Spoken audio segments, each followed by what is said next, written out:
Youth Forum of Internet Governance.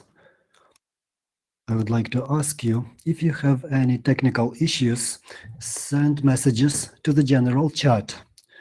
If you notice any problems with sound or picture during the reports, let us know so that we could resolve the problems.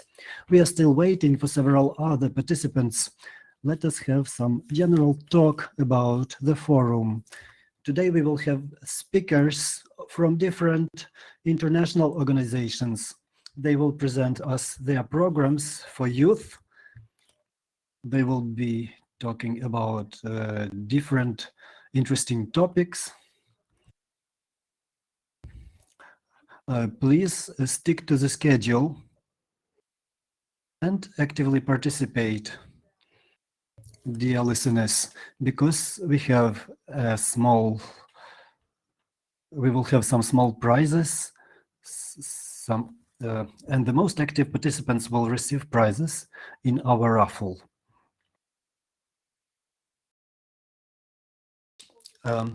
I suggest to start with the greeting words from organizers and sponsors. If you don't mind, I'm giving the word to Mr. Alexey Semeniaka. Alexey, are you with us? Yes. So we will listen to Mr. Alexey Semeniaka, a representative of the RIPE NCC. I will speak in Russian, if you don't mind. Otherwise, it will be way too slow. I'm glad to greet all the participants of IGF Youth, the next one. In 2021, unfortunately, we meet online as it was in the previous year. Of course, I would like this period to be over as soon as possible, but it's better to do it like this. I can see only your names. We don't have the possibility to do networking or communications. We don't have coffee breaks or lunches, but I would like to believe that this will change over time. This is not the first time that we support this event.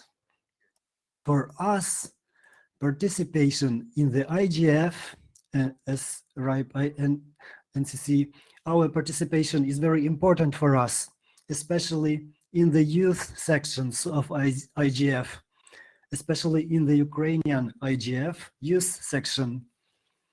RIPE NCC is an organization which is responsible for distribution of digital resources in the region of Europe, Central Asia, and former USSR countries. But besides this technical and administrative function, we also have a certain mission, a mission to try to make the internet as open as possible, as stable as possible, and accessible for all the participants, for all the stakeholders, as they say in English.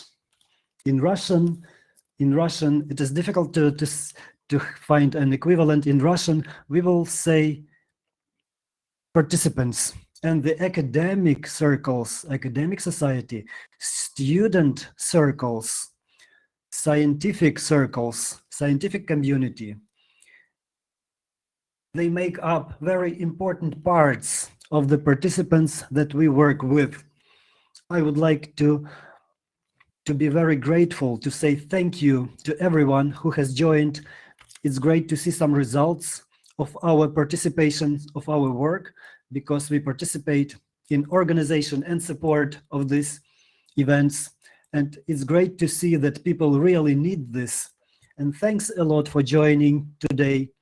We will prepare also a small report about our work. And I hope we will be able to organize this dialogue online. And I would like to believe that the next year we will meet, everyone will meet, but personally, not online. Thanks a lot. Thanks a lot, Alexei. We will be looking forward to your report. You are our permanent speaker of IGF Youth. We will be waiting for you a bit later. And now I would like to invite Mr. Mikhailo Anisimov for the greeting words, a representative of ICANN or ICANN. Mr. Mikhail Anisimov. Greetings, can you hear me well? Yes, we can hear you. Great. I will continue in Russian. Unfortunately, I don't speak Ukrainian very well. Thanks a lot for inviting me today. I'm very happy to be here. I represent the ICANN Corporation, which is distributing domain names around the world and supporting some critical infrastructure elements and actively participates in the internet governance. Internet governance, this is a relatively new discipline because the term appeared only about 15 years ago, but we have more and more. It's a very big sphere. As long as the internet is developing and finds a lot of more spheres of applications in our lives and has more and more directions. In this sphere, it is very difficult to get one's bearings without a good tutor. It's difficult to come to the internet and sort the things out at once. So all the organizations engaged in the internet governance in a professional way, all the organizations who believe it to be a part of their work, they pay a lot of attention to supporting youth events.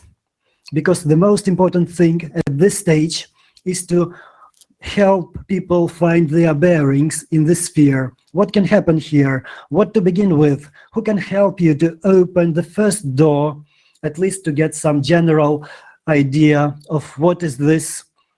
Where can you find information? Who can you talk to? How to start making your first working groups? This is very important. And I would like to repeat the statement of Alexei. My experience shows that participation in this fora, it depends a lot on how you participate. If you just come here and listen, this would be very, very useful. If you ask questions, you will get a relevant answer, relevant to your needs. You will get 3 times more. So please ask questions. We are here to respond to you. Thanks a lot, and I wish you productive work on the forum. Thanks a lot, Mikhailo. I agree with you a lot. I participated in many fora, and I would like to emphasize that our aim is not to find some new information, but the main task of the forum is to convey the ideas, to convey the solutions, the problems of concern. We can convey those things to the agencies that can make changes. Our voices will be heard. We are making some conclusions and recommendations and pass them on to the government and to the national and international organizations. We will be waiting for active participation from our listeners, and our next partner and sponsor, Mr. Vitaly Moroz. Are you with us? Greetings to everybody. I'm very glad to see all the participants of the Youth Forum. I used to represent youth some time ago, and I'm very interested in communicating with young people. And I believe that the young generation, maybe we have a lot of people representing Zoomers, they feel the internet much better. They have better involvement, better interaction with internet. So this platform is a place for discussion, as I believe. And the views of the participants, of the youth participants, they are very, very valuable, most valuable. I would like to say several words about the importance of those topics and the general discussion related to the internet. Internews Ukraine, in which I work as an expert, our organization feels that the internet governance, internet advocacy, and digital rights, this issue emerged for the last 4 to 5 years. We started working in this direction in 2016, and I believe that for young people, this represents big opportunities for professional specialization if they want to build their careers. We have more and more civic organizations in Ukraine which pay attention to implementing some innovative projects which envisage involvement and engagement of young experts.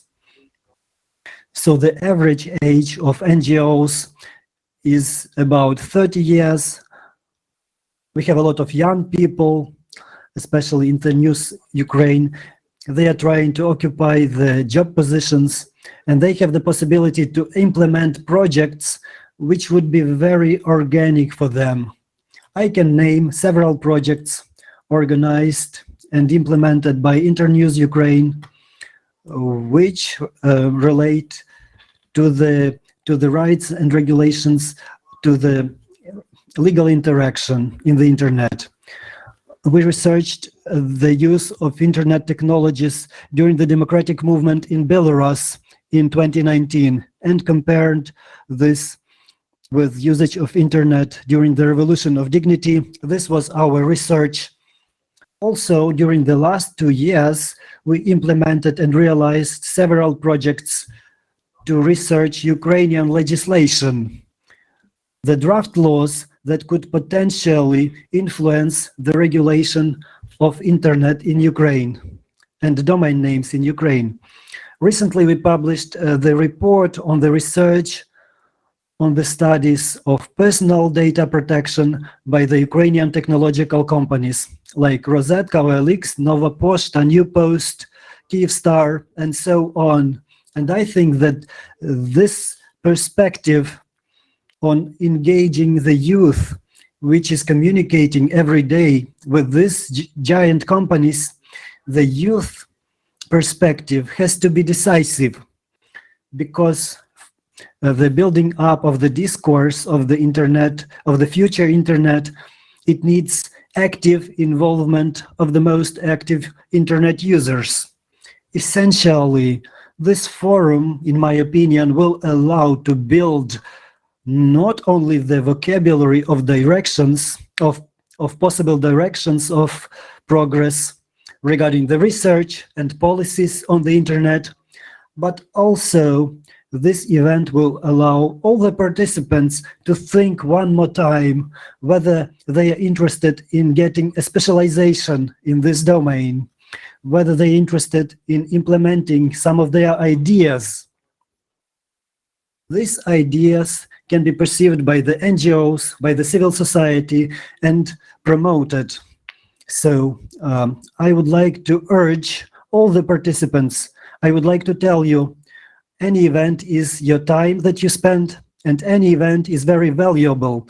Try to think what value you are getting from these events. Are you interested in getting involved with ethical, civil, economic challenges in the internet? Are you interested in dealing with these problems? Share your contacts between each other. This will allow you to build your careers for the future years. Thanks a lot.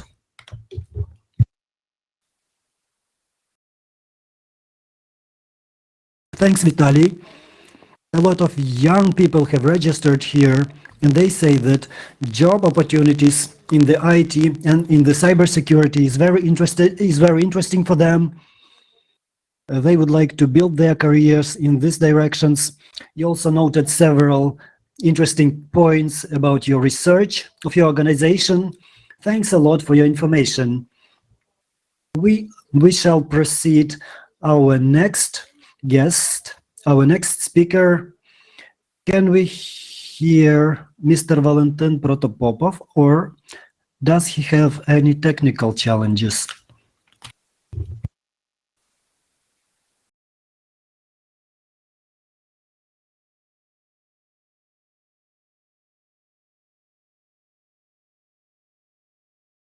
Please.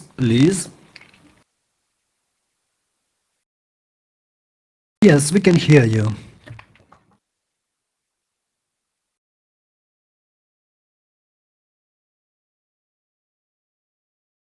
So, just a second. Mr. Valentin Protopopov will be speaking on, having some greeting words. Mr. Valentin Protopopov represents the Green Internet.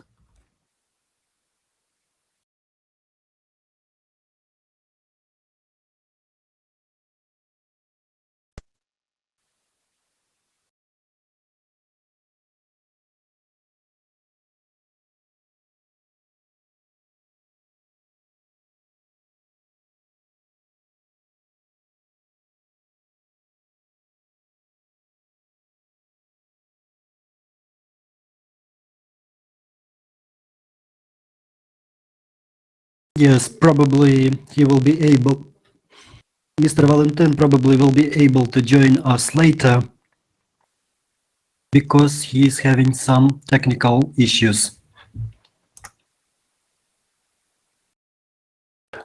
We are sorry for the delay. Let us move on to the next sponsor. And our first speaker, Miss Oksana. Are you able to connect to Valentin? Because we didn't hear Valentin. So I will be asking Mr. Valentin to write several words into the chat so we can know what he wanted to say. We are sorry for these technical issues. Good.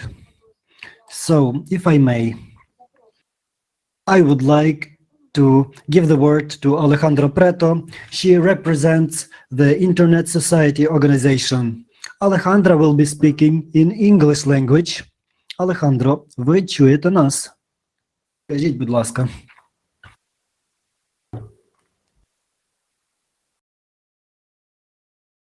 Вітаю. Вітаю. Чуєте мене? Так, ми дуже чітко вас чуємо.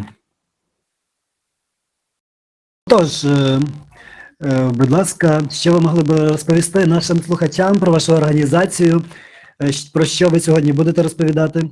Зараз у нас вступне слово, а потім ви можете відразу почати вашу презентацію та звіт, та доповідь. Сподіваюсь, мене усі чують. Дуже дякую. Спробую говорити повільніше. Взагалі-то я говорю швидко, але у нас переклад, я спробую повільніше. Я працюю у Internet Society, спільнота інтернет. Ми віримо у те, що інтернет для всіх. Ми знаємо, що інтернет – це місце можливостей. Тут ми співпрацюємо, знаходимо інновації, щоб покращити наш світ. Тут народжуються наші надії та наша сила. Ми працюємо, навчаємося та прогресуємо в інтернеті. Без інтернету у багатьох людей не було б таких можливостей. І спільнота інтернет, Internet Society – це глобальна неприбуткова організація, яка надає права та можливості людям. І ми віримо, що інтернет повинен бути глобальним, відкритим та безпечним, вартим довіри. Ми підтримуємо людей, намагаємося надавати їм можливості. Сьогодні у нас є певні основні принципи, на яких ми базуємо свою роботу. Це розширення інтернету та посилення, зміцнення його. І навколо цих принципів ми працюємо, і в цьому нам дуже допомагає підтримка людей. Ми вважаємо, що лише люди можуть формувати майбутнє інтернету. І усі, це усі. Не лише якась невеличка група людей. Усі, і включаючи молодь. Ми це розуміємо, і ми знаємо, що молодь – це дуже важлива група людей у нашому світі. Ми отримуємо надзвичайну підтримку від молодих людей в усьому світі. І без них інтернет не був би таким, яким ми його знаємо сьогодні. Вони можуть втілювати зміни. Будь-які люди, незалежно від того, хто це. У кожної людини є своє місце в інтернеті. І майбутнє інтернету формується завдяки внеску кожного з нас. Отож, Internet Society, наша організація, ми надаємо можливості багатьом людям в усьому світі. Сьогодні ми говоримо про молодь і про важливу роль молоді у управлінні інтернетом. І також у нас є деякі інші теми. Що ми робимо для молодих людей, для молоді? Я би хотіла показати вам невеличку презентацію того, що ми робимо для того, щоб надавати можливості нашим інтернет-чемпіонам, як ми їх називаємо, поборникам, тим, хто підтримує інтернет. Я зараз спробую вивести на екран свою презентацію. Можливо, мені буде потрібна підтримка організаторів, щоб увімкнути свою презентацію. Я хочу поговорити про програми. Так, у вас є права. Ви можете увімкнути презентацію. Так, дякую. Я вже бачу потрібні кнопки. Зараз спробую увімкнути презентацію.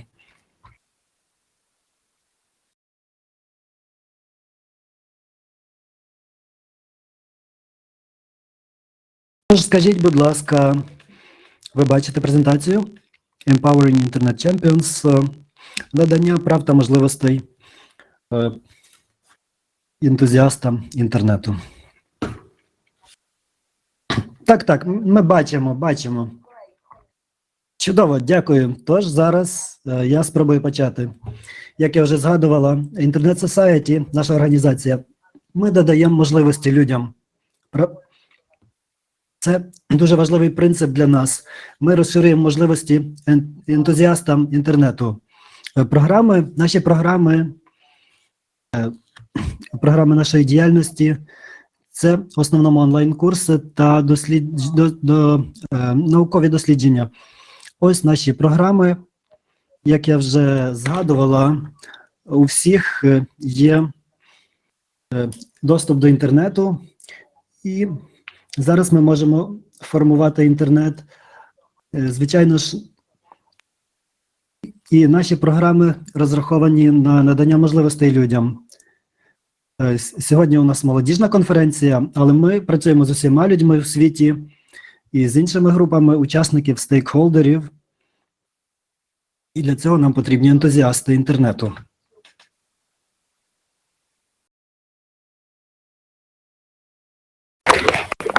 І отож, ми маємо такий онлайн-курс, який також слугує для розширення прав та можливостей інтернет-суспільства, а також стипендіальні програми. Стипендіальні такі програми, як бачите, їх є 5, на екрані видно. Я не буду говорити про кожну з них детально, тому що ми сьогодні говоримо про молодь і розширення можливостей молоді. Отож, зосередимось на тих, які більше зосереджені і націлені на молодь. Тобто є у нас така стипендіальна програма на ранню кар'єру, на початок кар'єри, яка стартує з наступного року. Також є амбасадорська програма, про неї я розкажу пізніше. Також у нас є програма для політиків. І також є програма, яка називається «Для послів» та стипендіальна програма. Я хочу розказати про інтернет-чемпіонів і навіщо вони нам потрібні. Для нас інтернет-чемпіони – це ті, які можуть інтегрувати таку мультидисциплінарні перспективи у створення нових рішень. Тобто це такі відкриті, які розбудова. Всі повинні думати про мультидисциплінарних стейкхолдерів. Також управління інтернету, як ви знаєте, тому що так сесія сьогодні називається, вона на цьому і зосереджується. Тож ми віримо, що інтернет-чемпіони, які сформують майбутнє інтернету, вони повинні інтегрувати такі перспективи у мультидисциплінарний спосіб. Далі, вони повинні бути інновативними з точки зору відкритості, безпеки та достовірності або довіри. Як я раніше казала, інтернет має бути відкритим, але така глобальна мережа, вона має бути безпечною. Тобто це наші цінності, це наші основні цілі. Ці чемпіони, вони повинні проводити інновації з тими перспективами на думці. А далі ми говоримо про інтернет-чемпіонів, які проводять адвокацію інтернет-UA як професіонали. Тобто той інтернет, в який ми віримо, він повинен бути скрізь. Це інтернет має критичні властивості, які необхідно захищати. Ми знаємо, як користуватися інфраструктурою інтернету, і ми вважаємо, це не могло бути без інтернету. Ми всі ті можливості, які має інтернет, їм можливо нашкодити, а вони можуть навіть зникнути назавжди. Отож ми віримо, що відкритий, надійний інтернет – це дуже важливо для нас усіх, для того, щоб ми могли користуватися всіма цими вигодами і користю, які нам пропонує інтернет. Як же ми можемо забезпечити розширення можливостей цих інтернет-чемпіонів? У нас є онлайн-курси,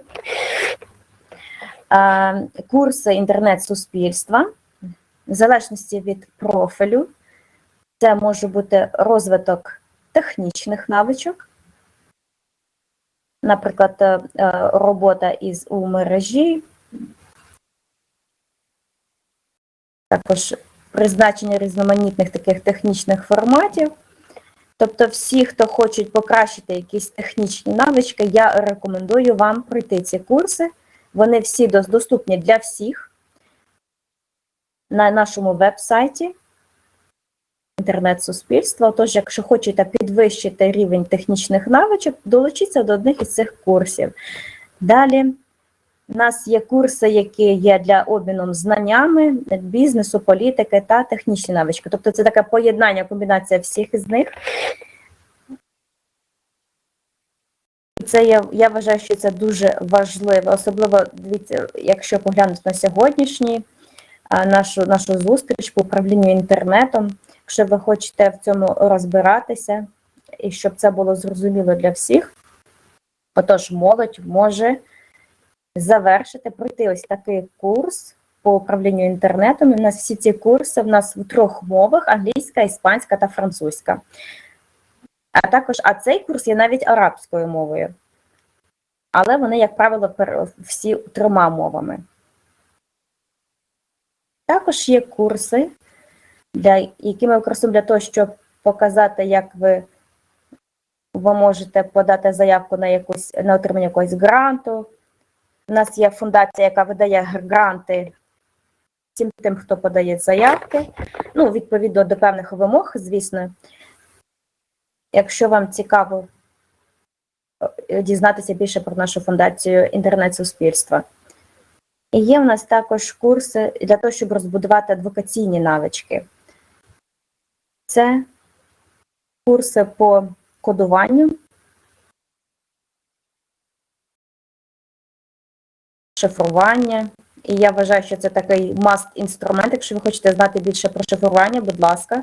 Це не технічні навички, і це дуже важливо для вас всіх, щоб ви могли бути в безпеці і захищеними. Коли ви залишаєтеся в інтернеті, це дуже рекомендується. Цей курс рекомендую я вам. Ми раніше намагалися пояснити, що інтернет має критичні властивості, і ці властивості необхідно поважати. Якщо ми хочемо мати інтернет, який для всіх, і мати всі ті можливості, які пропонує інтернет теж нам всім. Ці курси є дуже важливими, і які допоможуть вам зрозуміти, як бути в безпеці онлайн, і як захищати вашу приватність. Ці курси, вони для всіх відкриті. Я додам в чат-бокс посилання на ці курси, щоб ви змогли зайти і, можливо, долучитися до цих онлайн-курсів.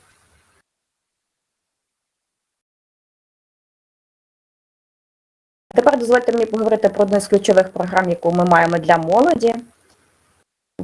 Вона вже існує декілька років, в нас є декілька опцій, тобто ми починали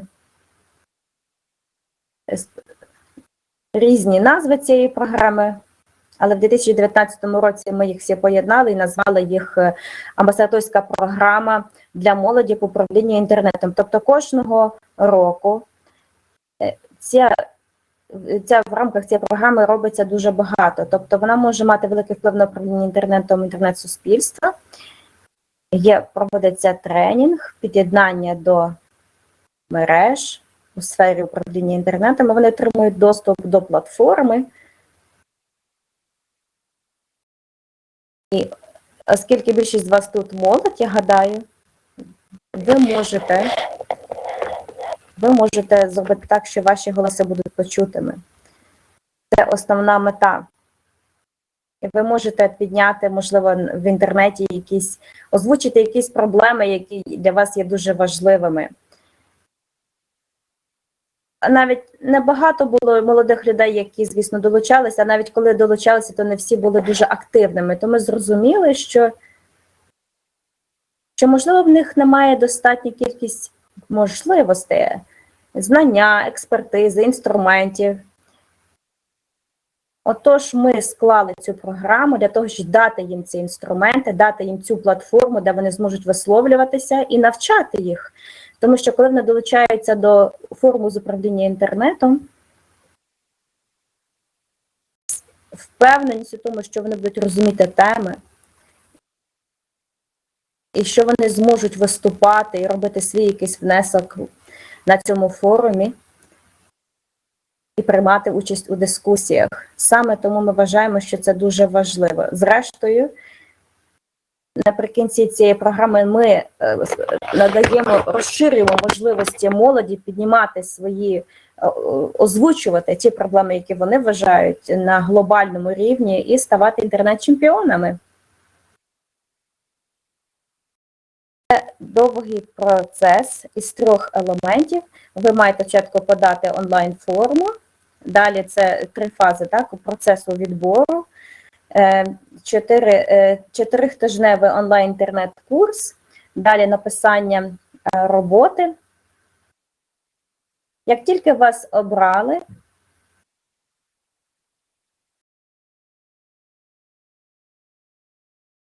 ви отримаєте всю інформацію про управління інтернетом, тобто вас навчають, якраз таки на тему управління інтернету, але вас також навчають, як проводити адвокацію, як здійснювати комунікацію, а також як отримувати наставництво. Тобто в них є наставники, вони їх закріплюють за одним із наставників. І у своїх місцевих спільнотах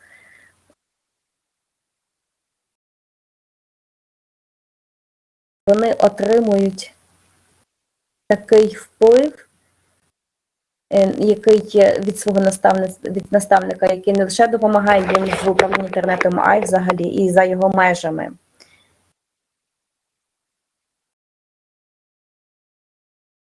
Також у нас є серія вебінарів і також є обмін лідерства, де посли молодіжні, вони приймають участь у дискусіях, вони самі говорять про свої ініціативи, розказують про те, чим вони займаються, тому що всі вони вже мають ініціативи, які вони хочуть запровадити. І таким чином ми також розширюємо можливості молоді. Тобто не лише відвідання якогось заходу, але також вони можуть якось діяти, щось робити. І ця програма дає також можливість запроваджувати певні ініціативи, а також вносити зміни на краще у світі інтернету. Я знову ж таки, як бачите, посилання додаю для всіх послів, щоб вони могли отримати більше інформації. Ця програма проводиться раз на рік.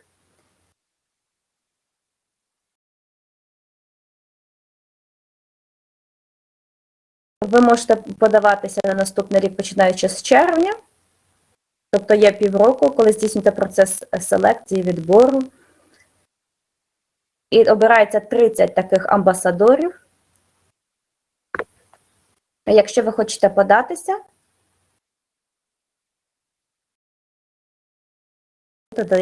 додаєте свою заявку. Далі ми поговоримо про стипендіальну програму, яку ми запускаємо цього року, на початку року. Це такі стипендії для початку кар'єри, для молоді, які хочуть, а оскільки ми вважаємо молодь – це ключ, це програма, яка розширяє права та можливості молоді або інтернет-чемпіонів на завтра. Як же ми це робимо? Отож, ця програма, вона досить повна, така насичена, якщо можна сказати, тому що вона триває 5 місяців. Ми вже зараз отримуємо заявки, ви аж до 18 листопада ще можете подавати заявки, тож, будь ласка. Люди, які лише починають свою кар'єру, які тільки почали працювати, тобто, може, в них лише 1 чи 2 роки досвіду у сфері інтернету, і вони хочуть підвищити рівень своїх знань, вони хочуть просуватися далі по своїй кар'єрі. Тобто це є програма, яка дає розуміння, що таке екосистема інтернету. Тут викладають професори з американських університетів. Далі в нас є також Оксфорд інтернет-інститут, і називається інтернет-спосіб мислення.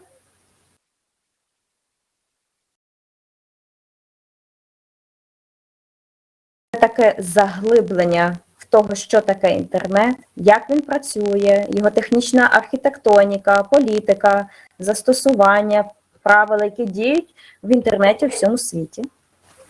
Як тільки вони зрозуміють цю академічну частину інтернету, його екосистеми, як про нього мислити, далі вони переходять до більш практичних сесій. Це проекти, це курси по управлінню проектами, а також комунікації. Тому що ми знаємо, що вони будуть працювати над різними проектами. І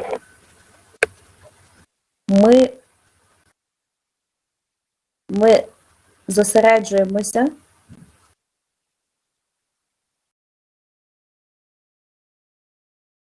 для нас дуже важливо, щоб у наших людей було більше ідей,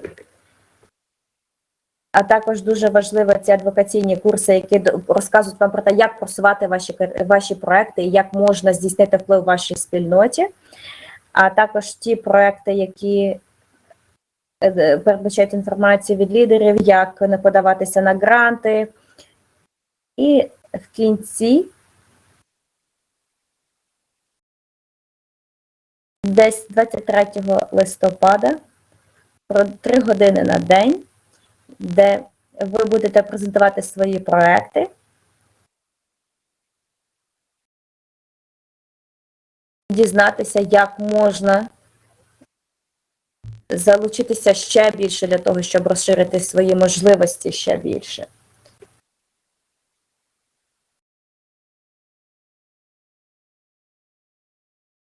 Будь ласка, подавайте заявки.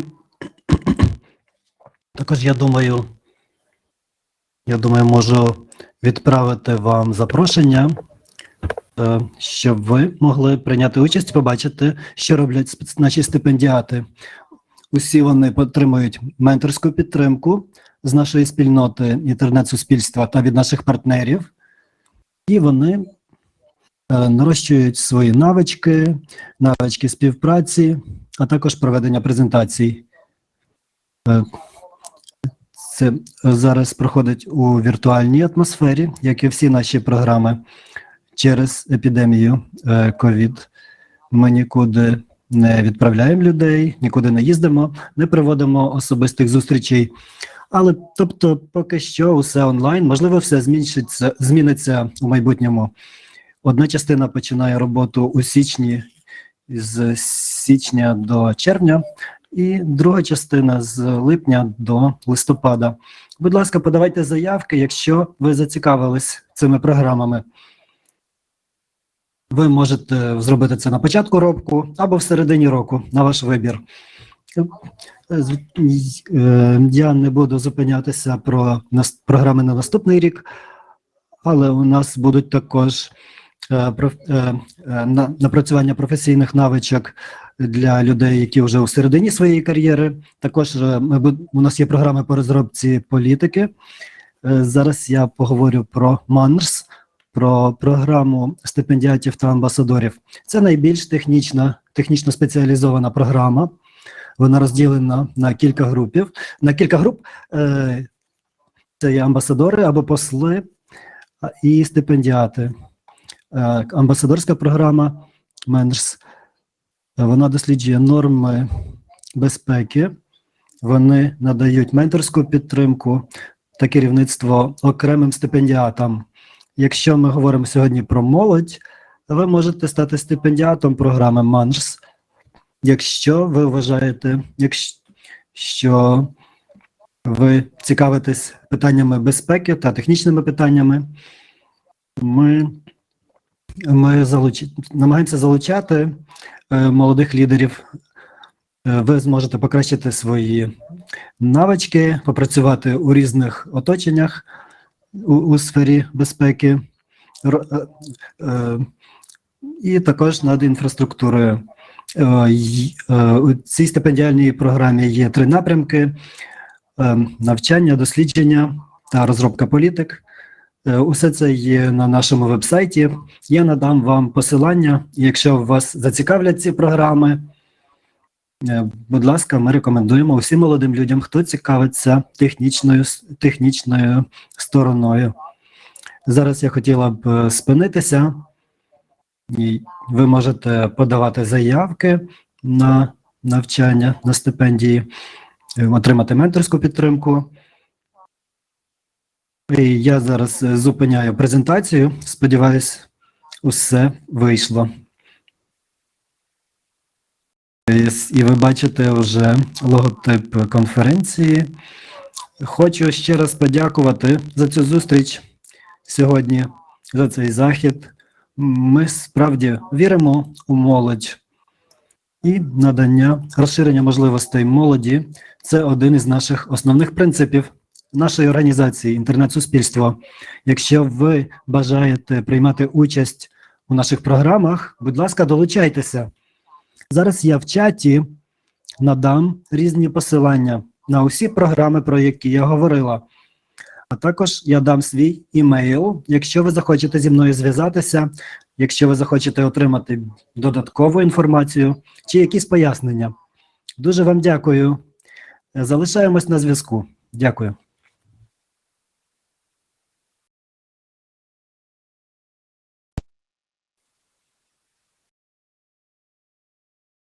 Дякуємо, пані Алехандра. Now, I would like to give the word to Mr. Valentin Protopopov. I will turn on a new presentation. I'm sorry, just a few greeting words, and then we move on to the reports of the speakers. And later you will have the opportunity to make your report as well. A good day. Greetings to everybody. I'm sorry for the technical issue. I'm very happy to pass on the greetings to you today from the director of the small minor Academy of Sciences, because we share the values of free access, technology transfer, and access for the future for every young person to have the opportunities for self-accomplishment, to have the necessary tools to be mobile, to get engaged into the innovations and implement the things that we have been only dreaming about earlier. I would like every participant of the forum to be able to pass on the values of the open society, of knowledge, science, and technologies. We are sure that every one of us today will be able to find a lot of interesting things. Thanks a lot, Mr. Valentin. We are proceeding to our next speaker, Mr. Alexey Semeniaka. Mr. Alexey, do you need to show your presentation? No. No, thank you. I don't need to show a presentation. Thank you. The only thing that we have another presentation of Mr. Mikhail Anisimov from another organization. So could you just remove this presentation from screen, just to avoid confusion?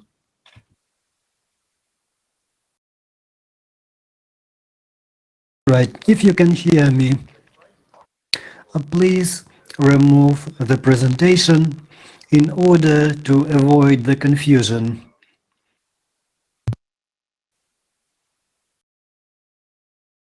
So that people wouldn't confuse RIPE NCC and ICANN, please put another slide, but I can just move on. So I'm trying to switch my camera. Sorry. All right. So greetings once again.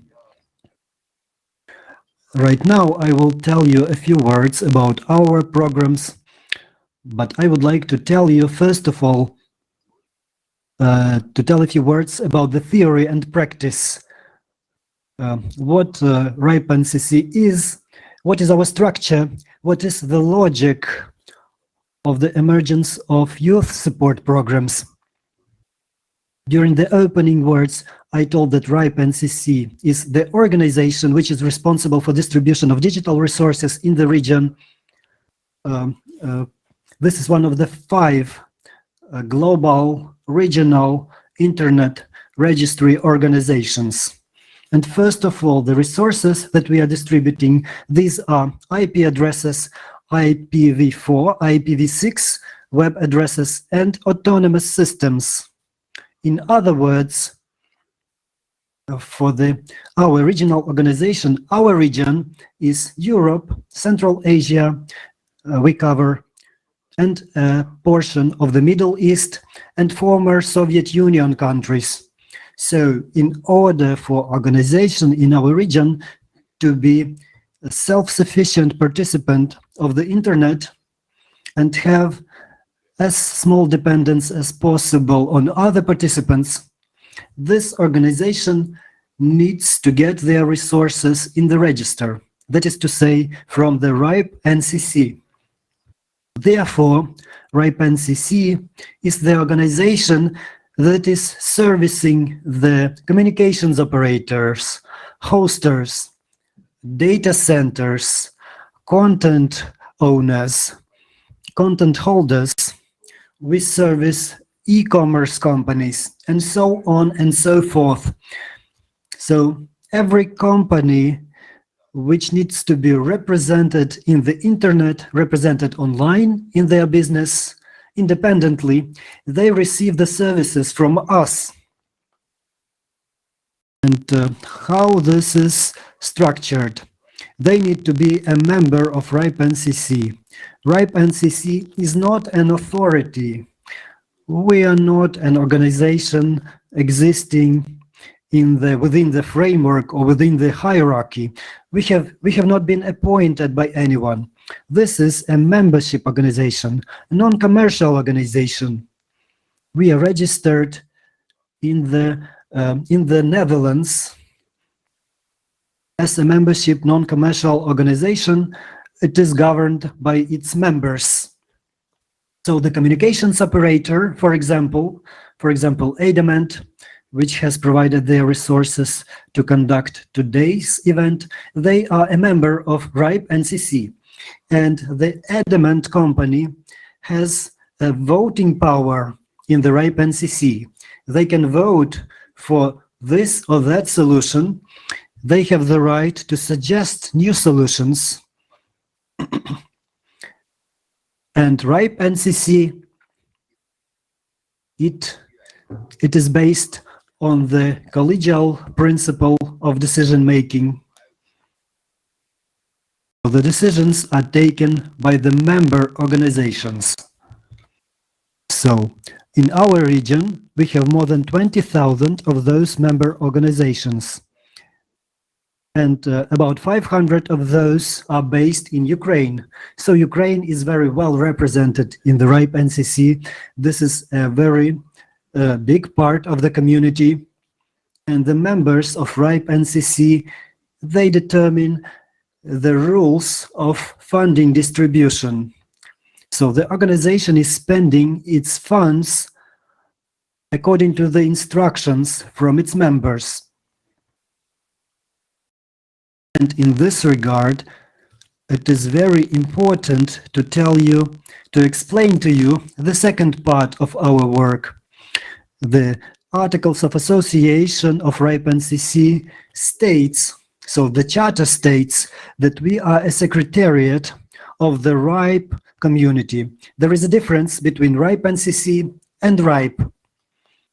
RIPE NCC is a membership organization. We have a charter, we have a bank account, so members pay their contribution to the bank account. We have officers and employees. They have contracts, they work for salary, they receive their remuneration for their work, and so on and so forth. So this is a very traditional organization. We have a very similar organization with a similar name. The name is RIPE without ICC, but the RIPE. So what is a RIPE community? The RIPE community is just a community of individual people. This is not an organization. These are individual people who care what is happening in the region, who are interested of how to build everything correctly without any overcomplications. I'm sorry. And in this regard, they are self-organized into the so-called working groups or teams. Every working group works on a separate issue. So in order to participate in these working groups, the only thing that is necessary to work in the working group, an interested person needs only their desire. So there are no limitations for memberships, there are no barriers, there are no entrance examinations, there is no selection. So any person who would like to start the work, who start to make their contribution, they can make it at any moment. And the decisions, the resolutions of their working groups, they are called policies. So a working group is making discussions, they have discussions. When they finish discussions, they draft a formal document, which is called a policy. They are obligatory for RIPE NCC. So it would seem that this community has no legal status of some formal membership. There's no this account in the bank or registration number in some state. But nevertheless, this community makes these decisions and they are fulfilled, they're mandatorily fulfilled. So this is the way the system works. And due to this strong structure, RIPE NCC is not just giving the addresses and keeps record of it. It's just a very important activity, and most important part of activity of RIPE NCC is the one connected with the word registration. But thanks to active participation of the community, both on the side of the organization that is the member of RIPE NCC and on the side of the technical community, who are not indifferent to what is happening in the region and who make this community RIPE. Thanks to this, RIPE NCC has these additional activities as well.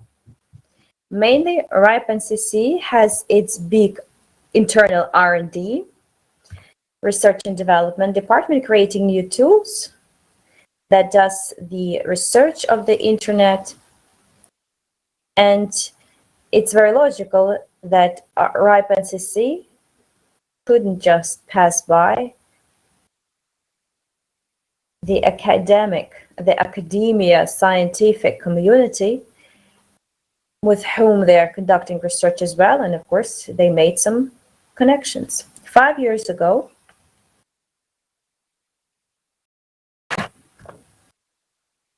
on the initiative of RIPE community, this idea also was supported by the Council of Independent Directors of RIPE NCC that is also selected by the RIPE Society. The program has been launched under the title RIPE Academic Cooperating Initiative. So the initiative on cooperation with the academia. This program is aimed at young participants. Usually those are students, but there are participants who go for PhDs. And we even had the chance when a very young but professor from Italy has become the participant who applied for this program, and he got our support. So this program is about us giving the possibility to young academia representatives to introduce the results of their work in the industrial sphere at those events held by us, conferences, meetings held by us among representatives of the industry.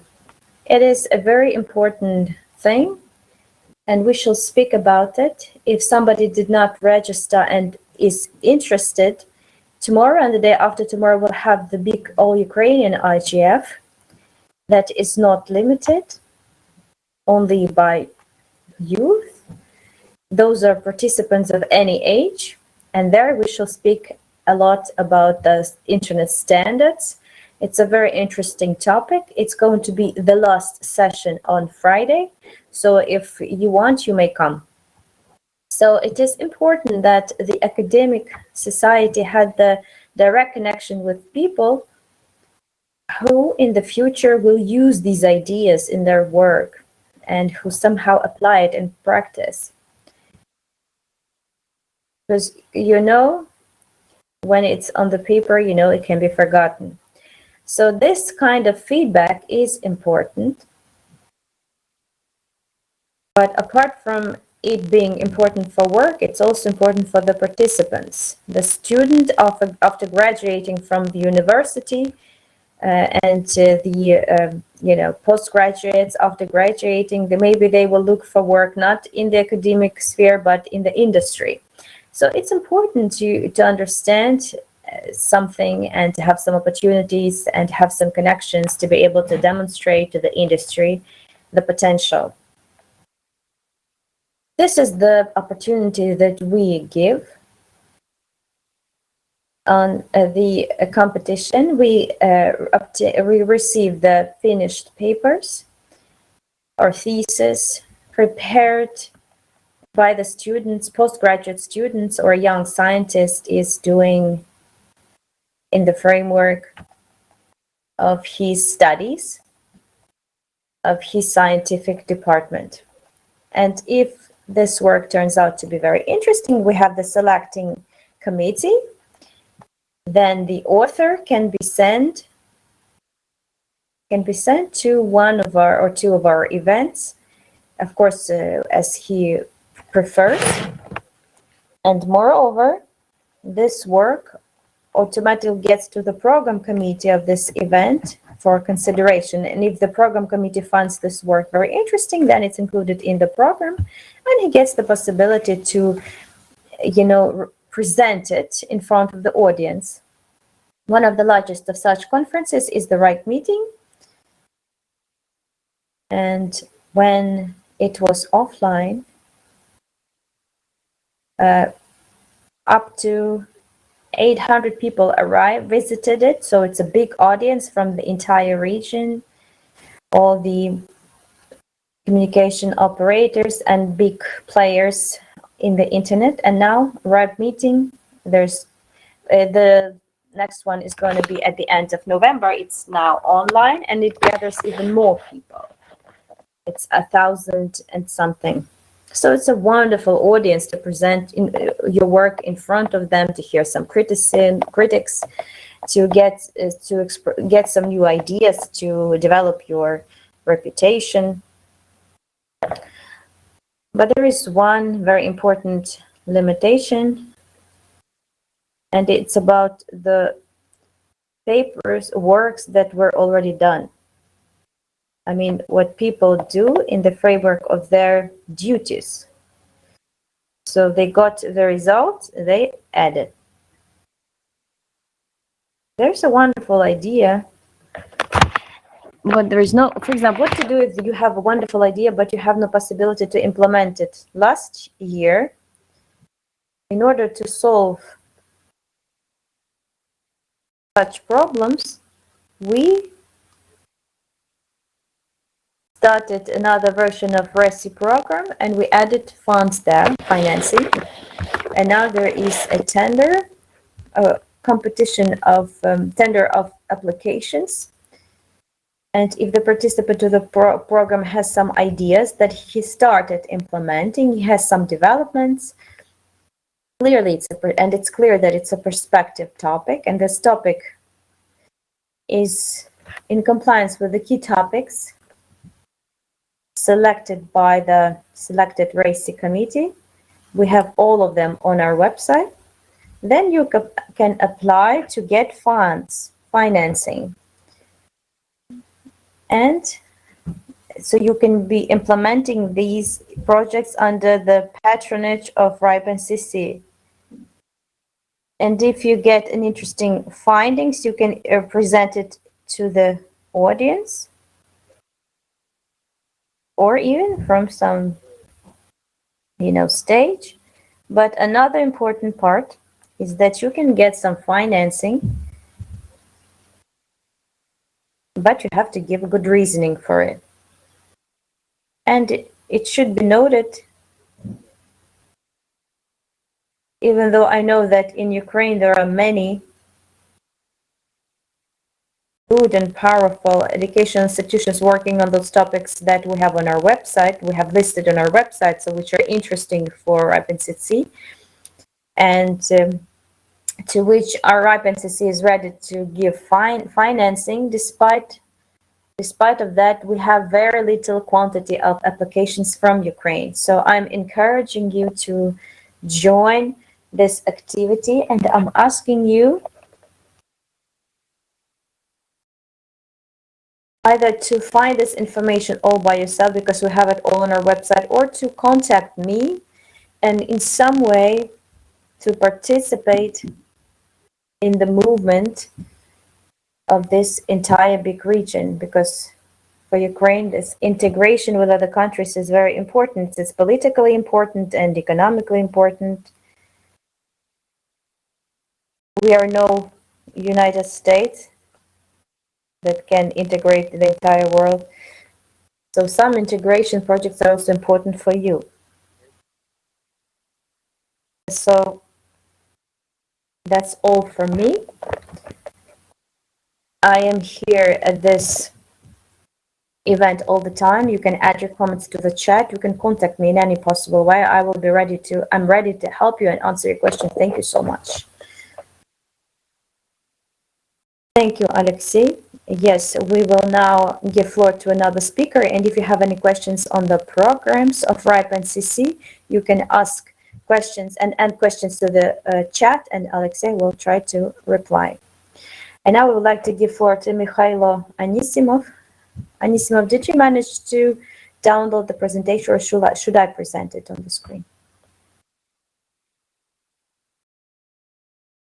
We can't hear you.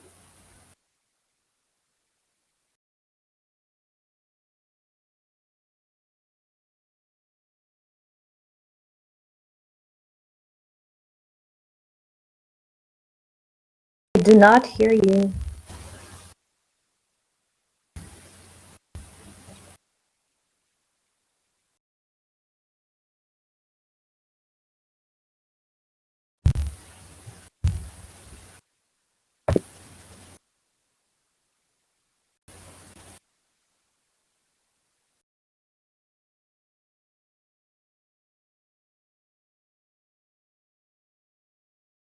No sound.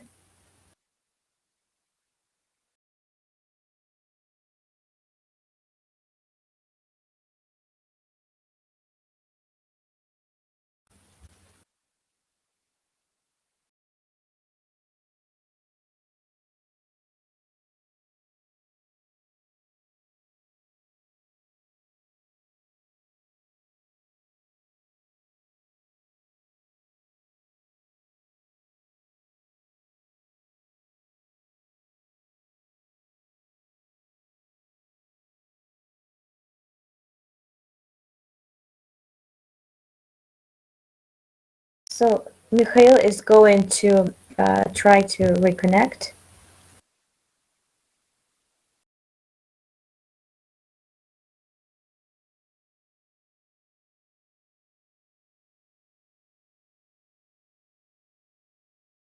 Valentin Protopopov, are you ready with your presentation?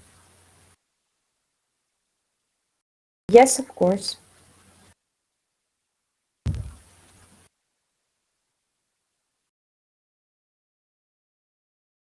So now you have the right of the host. So you can put your presentation on the screen, or I can do it and I will manage it.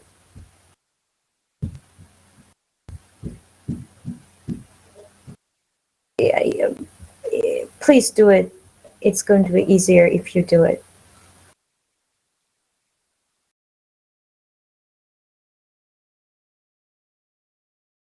So while we are waiting for the presentation, I shall introduce myself. My name is Valentin Protopopov, and I am the manager of the renewable energy.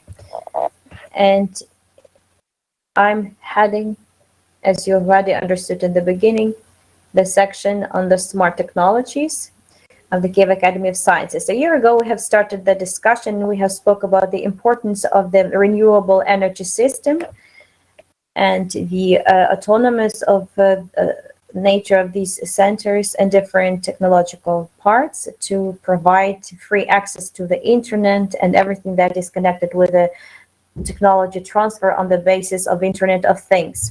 Today, I would like to continue these topics in the part of the importance of the discussion on the technology of green internet. So what are we talking about? So first thing, we're speaking about provision of these technologies in the part of their energy supply, and also those technologies which the Internet of Things technology give the possibility to create new things. That is why, if to remind you in brief the specifics of the renewable energy systems and this direction in Ukraine. So let's, on the next slide, we shall stop on the reason why today in Ukraine the topic of renewables is relevant and the energy supply to any technological aggregates and equipment. It's important to mention that on this schema, the map of the thermal plants of Ukraine is mentioned, and in red you see the year when the nuclear stations reactors were out of order. So and all of the energy units are going to be, so there will be no these South Ukrainian nuclear power station very soon. And until 2036, the two new energy units that we built, 220 megawatts that we have at the level of the nuclear power station. What does it say about it? Says about big strategic planning from the point of view of the technological equipment, because energy balance is very important for any technologies, including technology of Internet of Things, because without energy supply and the continuous work of data center, and I mean here the mobile apps that we're using, those online technologies of services which are available via websites and so on, and everything that is connected with the internet in general. That is why for us it is very important to remember about this. I would like to get back to the discussion of the previous year. If we move on to the third slide, please. Shortly speaking, this is the situation with the green energy in Ukraine. I would like to remind you that according to the latest data, the general energy balance of Ukraine is 9%. And this is a good thing. 9% is covered by the renewables.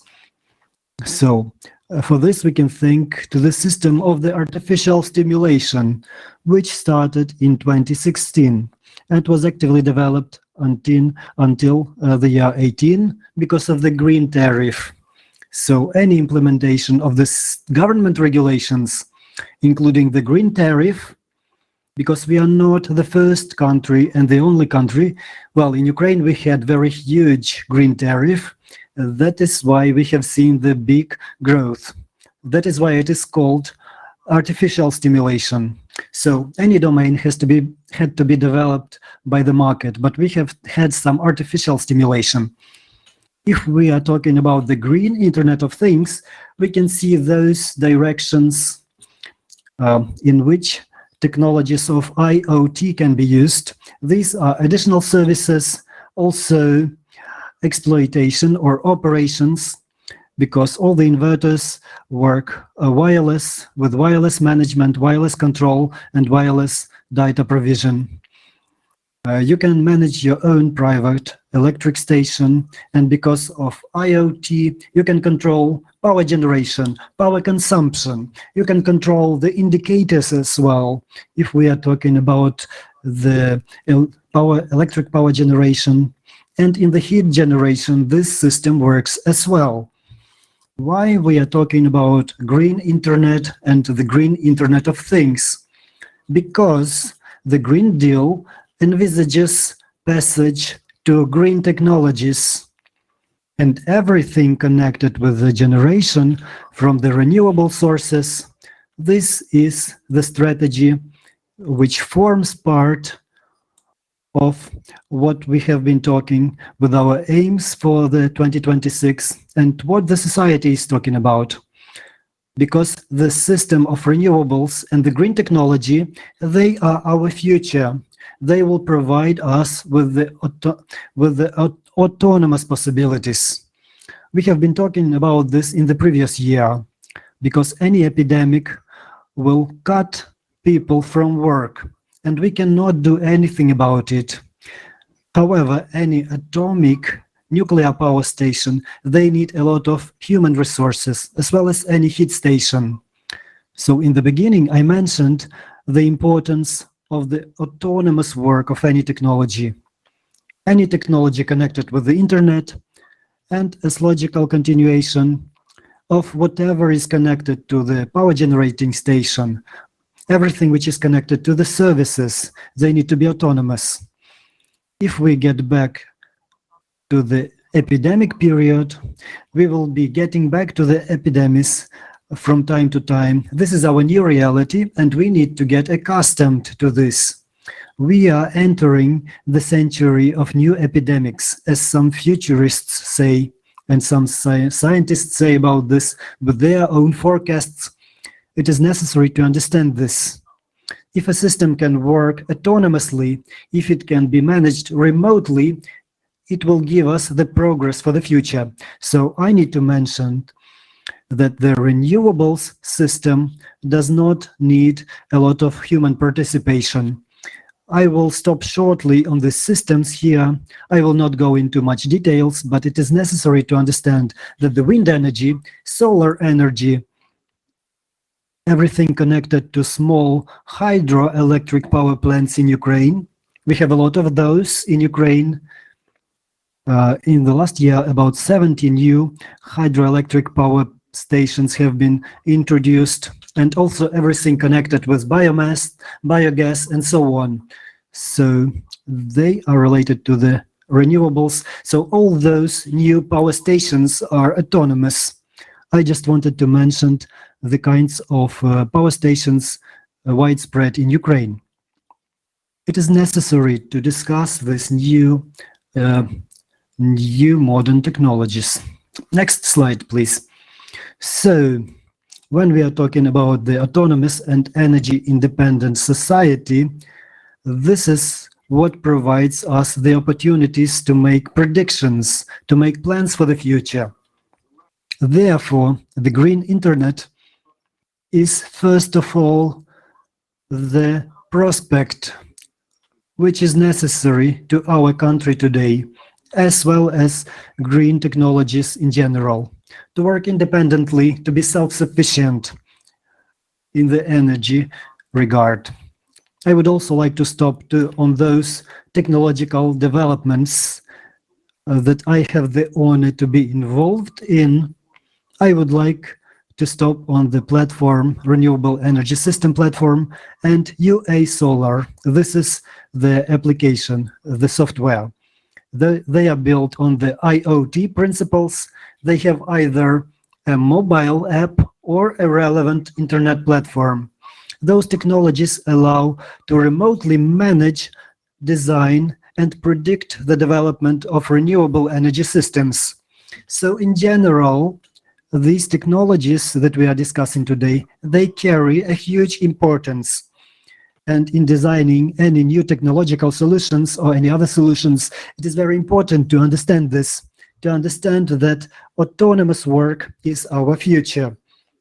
Also, when we stop on these two solutions that I would like to mention, they also allow you to work during the epidemics and also provide the opportunities for the young people to use those technologies to realize and implement their ideas.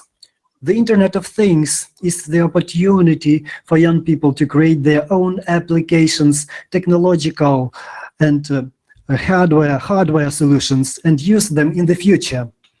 If they are combined with the renewable energy systems, this shows the thrifty society that we have been discussing earlier. Because we need to remember, if the environment on Earth will not be supportive to people, there will be no use for technologies. So if humankind is eradicated from Earth, the technologies will be of no use, because there will be no key component, which is the consumer, the people. So we need to think about the environmental sustainability. We need to think about the safety for ourselves, to create the environment for us, for people, because these are the key peculiarities of our future. So everything which is connected with data transfer, high-speed data transfer, they have to be green, in my personal opinion. This is very important, taking into account the regulations and prospects that I have mentioned. In order to conclude my report, on the next slide, I would like to stop on the most important key points. It is necessary to bear in mind that our planet that we can see here, the planet needs to serve to the humankind. The previous speakers have been talking about many projects, initiatives, so they need to stay in place. We need to care about the future for our youth. We need to think about the environmental sustainability, for the ecology, for the future generations. So the green technologies, including green internet, is our future. This is the necessity and our responsibility before our young people. And me and you, all the participants here, who will be all the speakers, future speakers, we are creating the future for tomorrow. So let's make it green, autonomous, energy thrifty, and let's make it safe for us and for our children. Thank you. Thanks a lot, Valentin. A very useful information. I hope our listeners will ask you a lot of questions about the implementation of the green IoT technologies. So I think it's still emerging. It's still at the start. The green power plants are in private hands, and they are rather small, and they are not so many in our country. I would like to mention that out of 100%, 9% are covered by the renewables in Ukraine. So it is, you cannot say that this is a small part. This is not a small share. All the heat power plants working on coal, they cannot compete with the renewables in Ukraine today. This is our reality. This is the share of the renewables in the energy balance. So a small question to you, those 9%, do they belong to private sector or the government? Well, mostly this is the private sector. As for the government-owned system, this government owns the hydro power plants because are part of the strategical security. We understand that these are water, river dams. These are strategic objects, and we also have several government-owned biological power plants, but the others belong to private sector, except for the United Arab Emirates, mostly in the European Union, in Ukraine, mostly these are privately owned. So this is a regular thing for the entire world. Of course, in order to have a good market, we need to have competition. And the competition means private ownership. In particular, in Ukraine, we can see that all the monopolies are working in losses. Our Energoatom government enterprise is a monopolist, but it has a lot of losses. And now we discuss purchasing electrical power from Belarus. But if we take the entire energy balance in Ukraine, we are generated 180% of the resources. So 80% of the resources can be sold. But because of the poor governance in the energy sector, and because of the very weak technical part, we don't know what to do with the energy overflows. We don't know how to create energy balance. After 30 years of independence of our country, we still have the Soviet era electrical networks. So again, we need to buy electrical power from Belarus, from Russia. Why? Because we haven't built the proper generation system and the overflow systems. So we are generating the energy, but we don't know what to do with it. So of course, this is the question to our young people. We need to do something with this. We need to think about building the necessary adequate networks, power grids, because we have enough energy in Ukraine. We have even more energy that we consume, even taking into account the industrial manufacturing enterprises. But because of the poor technical solutions, including the overflows, we don't have the good energy balance. And instead of exporting energy, we are importing it. Thank you for the relevant comments. We are proceeding to the next speaker, Mr. Mikhailo. Did you manage to connect?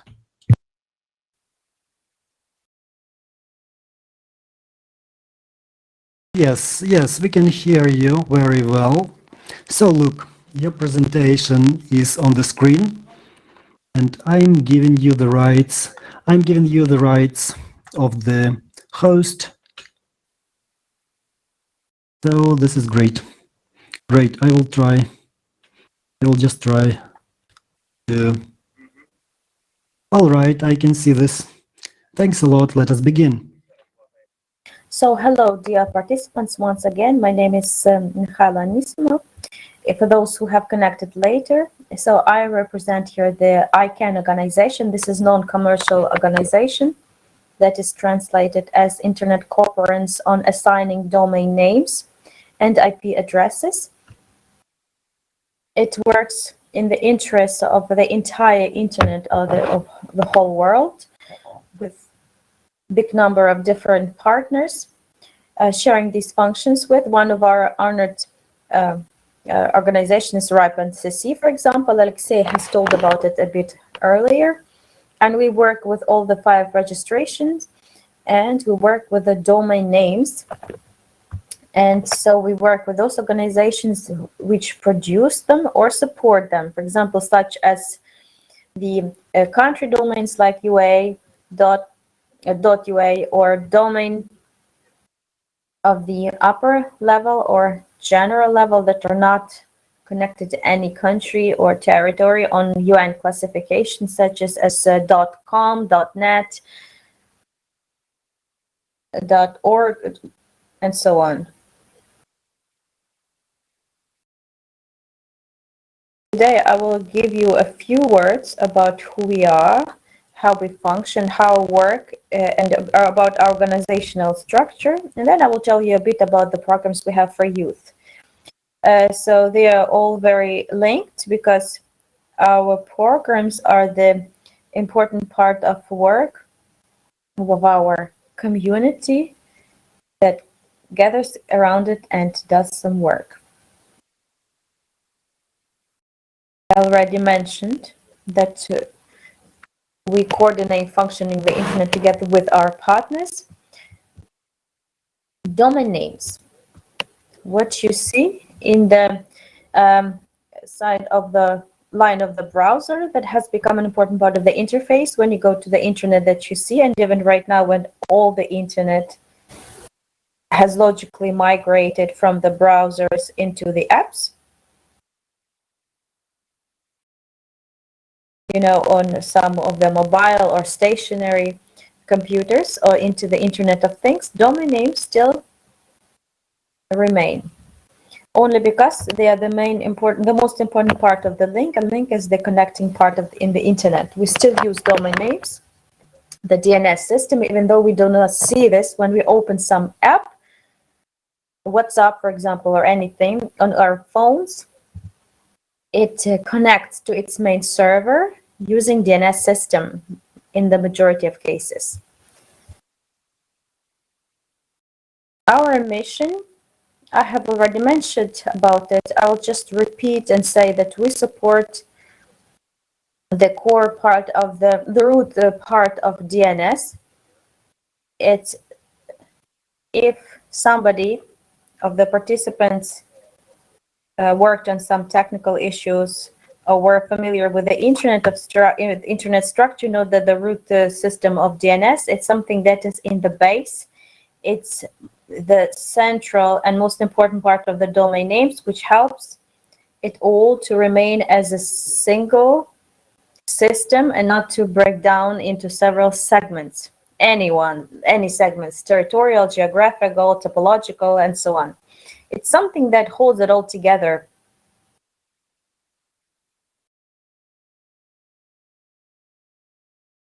It's very important to know what ICANN consists of. Here, I guess I shall repeat myself. I shall repeat what Alexei Sameniaka has mentioned, because the principles according to which these organizations function and are organized, they partly are similar. And so the details differ, but the principle is very similar. Well, for example, ICANN consists of 3 important parts, which are confused actually. But if you remember the slide and what I shall mention to you, then you will be prepared on the subject. More than 90% of people who are even working on the internet governance, trust me. So ICANN ecosystem consists of 3 categories.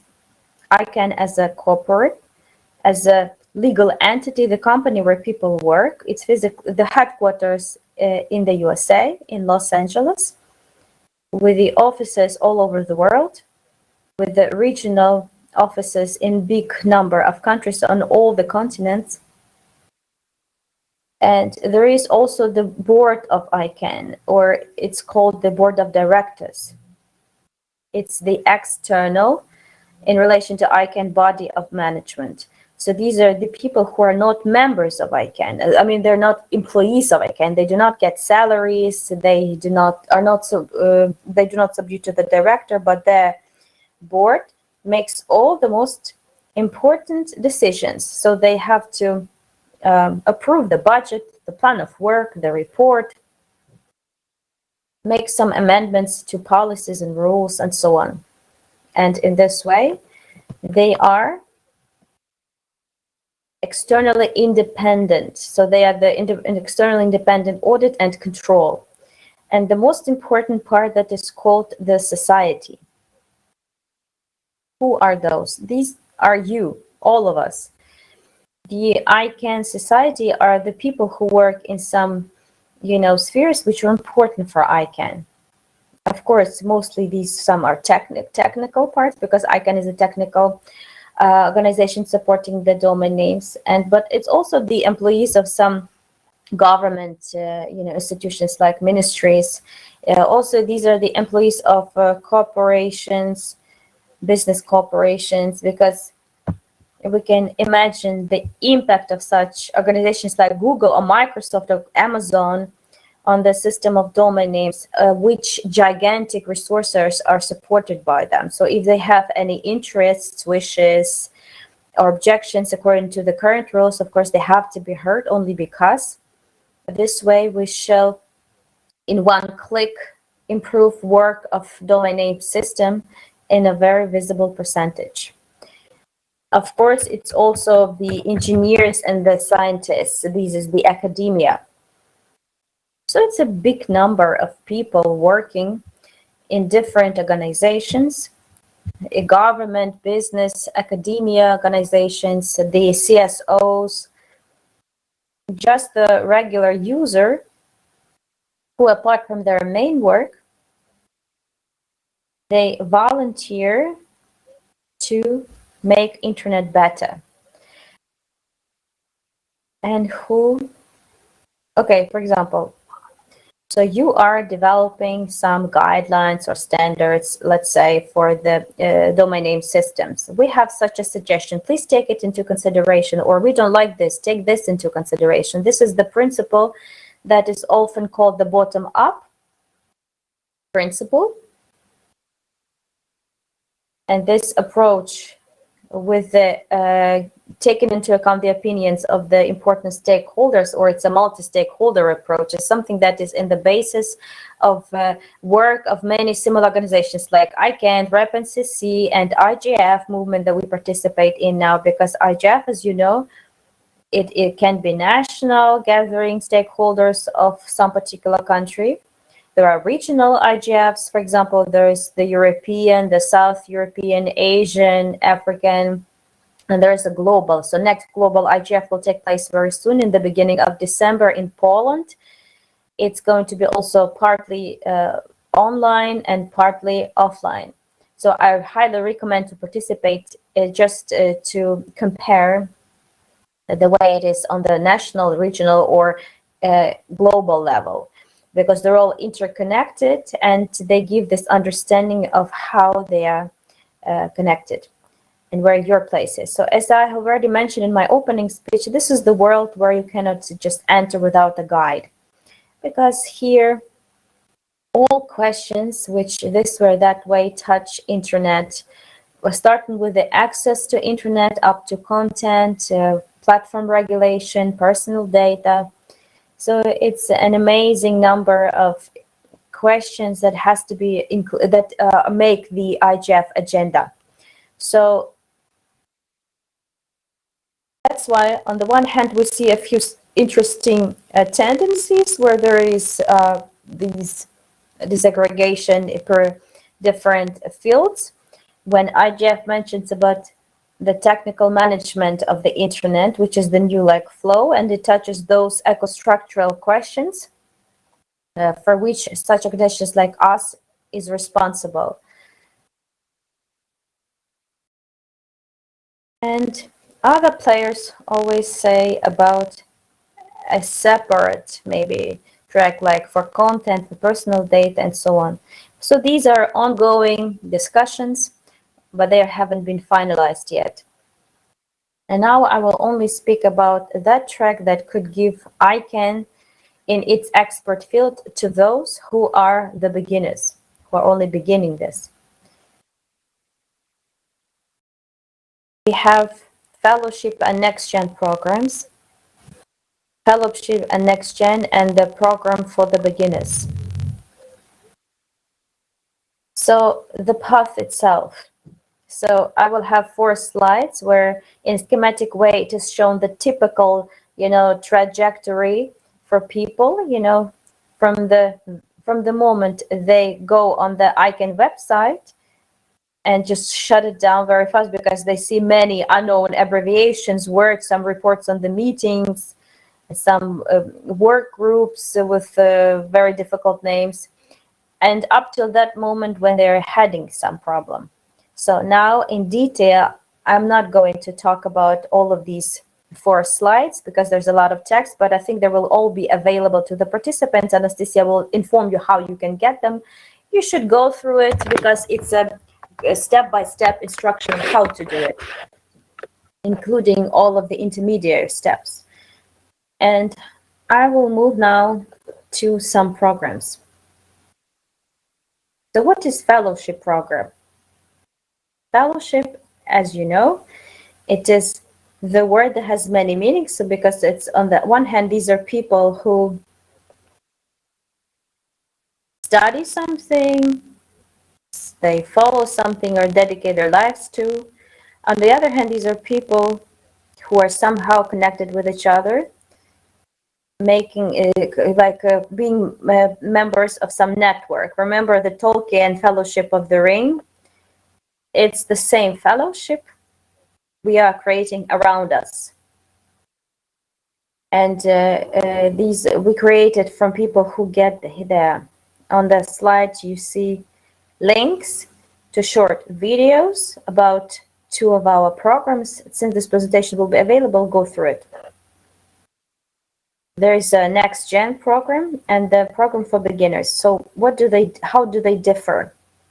I will mention it later, but I guess I can comment on it now as well. So the program for beginners, it is a kind of a guide that can be useful to those who have arrived for the first time to the meeting of ICANN, which is a big meeting where there are many meetings, sessions. It lasts for 4 to 5 days. So more than 100 of sections dedicated different directions, and not to get lost in it. In this big conference hall with not knowing where to go, you can read this guide, and you can approach those people who are responsible for this, and they will also give you some hints and so on. And the next gen program is for those who study, students, representatives of some educational institutions, and it is the kind of additional educational track that helps, apart from what you do or you study, to get the understanding of about the activity that it is responsible for.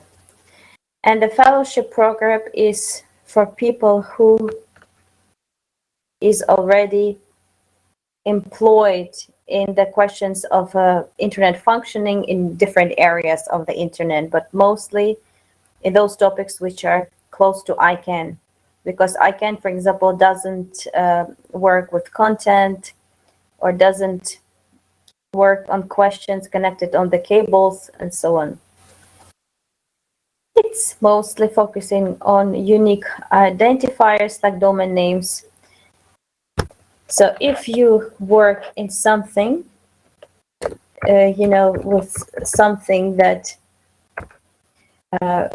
some adjacency or proximity, if you want to understand the work of your organizations in this big ecosystem, which place it takes there, how it correlates with the rest. And secondly, for yourself to understand a bit more about the meaning of your work. Well, I do something specific and I do it every day. How or what impact does it have on the, world's, I don't know, well-being, the impact of your skills, knowledge, and work on the adjacent areas. And of course, it gives you a possibility to move or migrate to some adjacent areas if you find them interesting, or if you see a necessity to do something so that your group interests would be taken into account in the development of rules or policies which are developed by the ICANN. So, next one. I have been talking about the differences. We didn't have this newcomers program. Why do we have the Next Gen and Fellowship program separately? Because they presuppose some sponsor support from ICANN for each meeting, for each event. Unfortunately, we have events online, but we hope that from the summer, from June, we will have some hybrid meeting, partially online and offline, when we have a certain number of applicants for each meeting who have applied for fellowship and next gen programs. They will be sponsored. They will be given funding for traveling and accommodation. They will have some out-of-pocket expenses covered so that their participation wouldn't depend on the incomes of the participants. So I highly recommend this. First of all, this is a good opportunity to visit a big event. Secondly, if you become a fellow or next gen participant, you receive a lot of materials before the conference, very clear, very understandable, simple materials on 6 UN languages, which are working languages for the UN. You will find out a lot of things that you haven't even known or suspected. And after reading all the materials, after visiting the conference, you will be able to find the relevant window out of the enormous amount of topics discussed on the ICANN.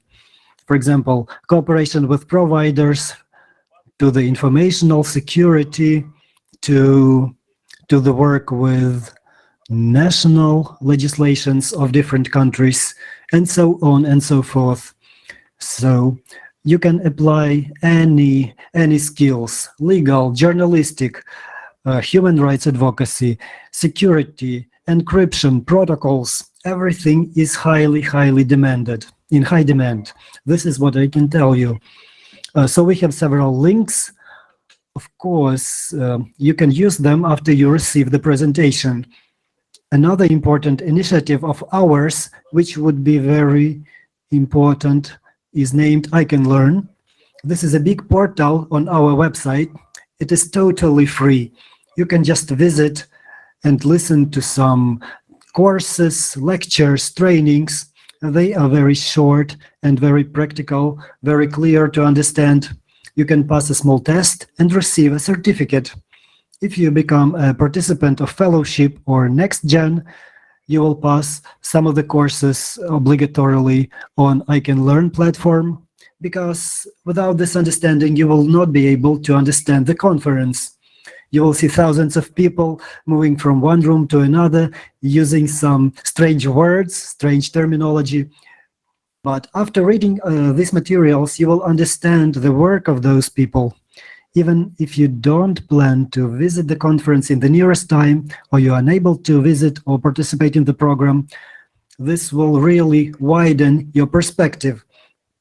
This is very important, especially in these days, when it is not enough to be a narrow expert, but you need to understand the place of your knowledge, the place of your organization within this huge internet world, what influences what, how the things are connected.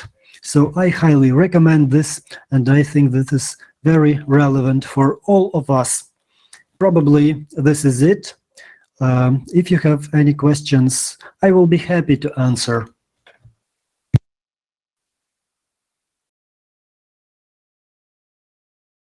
Thanks a lot, Mikhail. We had a huge amount of useful information for the youth segment who are interested. Maybe you can send us several links to the public chat, at least some links so that people could follow the links and have a look. If you have any questions, please ask them in the chat. Today, we will be selecting 3 most interesting questions, and we will reward them with prizes from the IGF. As for the links, I would ask you to use the presentation, because in the presentation, there are certain explanations about the links. It would be more useful and handy to use the presentation instead of the links from the chat. As a representative in our region of Eastern Europe and Central Asia, I'm an official representative. If you have any questions about any aspects of ICANN work, including fellowship or next-gen, I'm always open for questions, letters, suggestions, any discussions. You can write me into the chat. I will send my email to the chat. You can send me letters. I was very happy to make a presentation, and I'm waiting for your questions to my email. Thank you, Mikhail. Now we will have Mr. Ilya Pravosud. Today he is representing the European Media Platform. This is an international NGO. Ilya, maybe you will be able to tell us about your platform and your today's topic.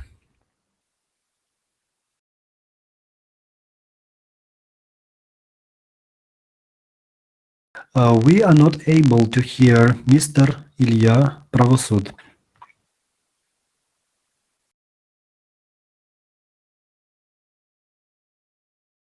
Sorry, Ilya, we are not able to hear you.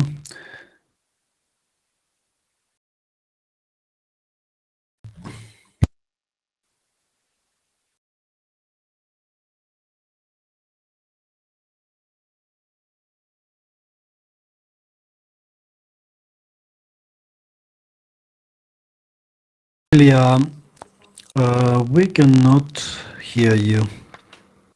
Please try to reconnect your microphone.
Ilya, please try to reconnect because we are not able to hear you.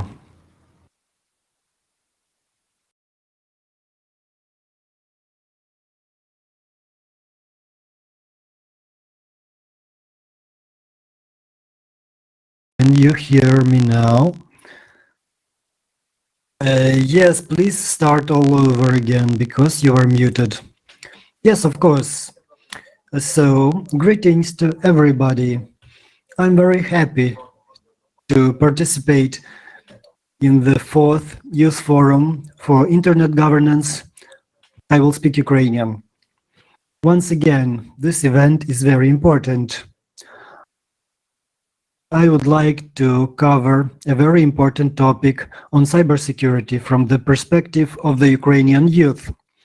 An international organization, European Media Platform, has carried out research, and I represent these organizations. I would like to talk to you about some findings, recommendations, insights, lessons learned that we have obtained. So This report was from the year 17 to the year 19, but it doesn't mean that the results are not relevant today, because today we spend more and more time online. We have shifted to the online work, online education, and especially young people spend more and more time online. And it is very important to share these recommendations and conclusions of our research. Therefore, the aim of this research was to find the most relevant cyber threats for Ukrainian youth, adolescents.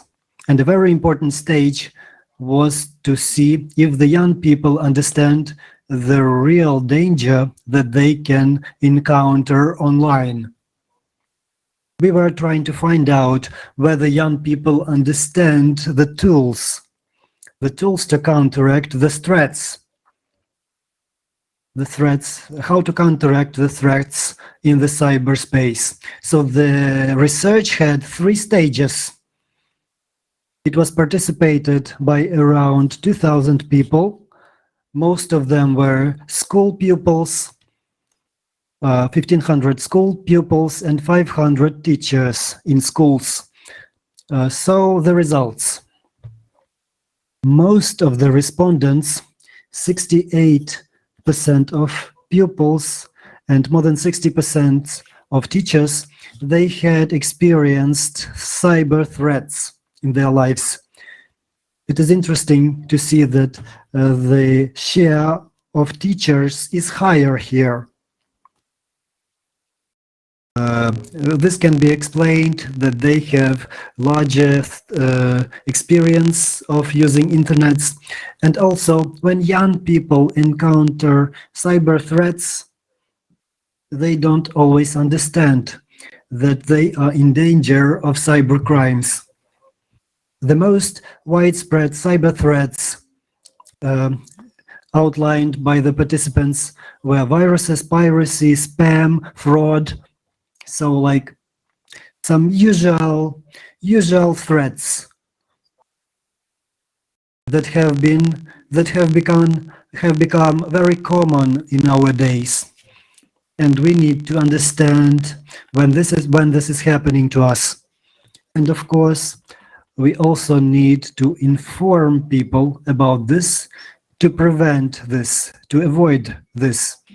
Some of the less widespread were financial theft, bullying, account breaking, phishing, grooming, and in some cases the respondents said that the computers were used for covert Bitcoin mining. This is what is happening with the cryptocurrency growth and growth of their influence on our lives and on the internet. 62% of the young people, they did not ask for help when they encountered the dangers. And more than 50% of teachers which encountered cyber fraud, they did not ask for help. Why this is happening? People in many cases don't know who they can refer to get some help, to get some assistance. The primary source of information are the social networks, especially for the young people. Because usually young people are looking for help online, they are trying to resolve problems on their own, but this is not usually the best way to work. They try to discuss their problems with friends. So this is the second source of help after social networks. The third place is occupied by parents, and the fourth source of help are the teachers.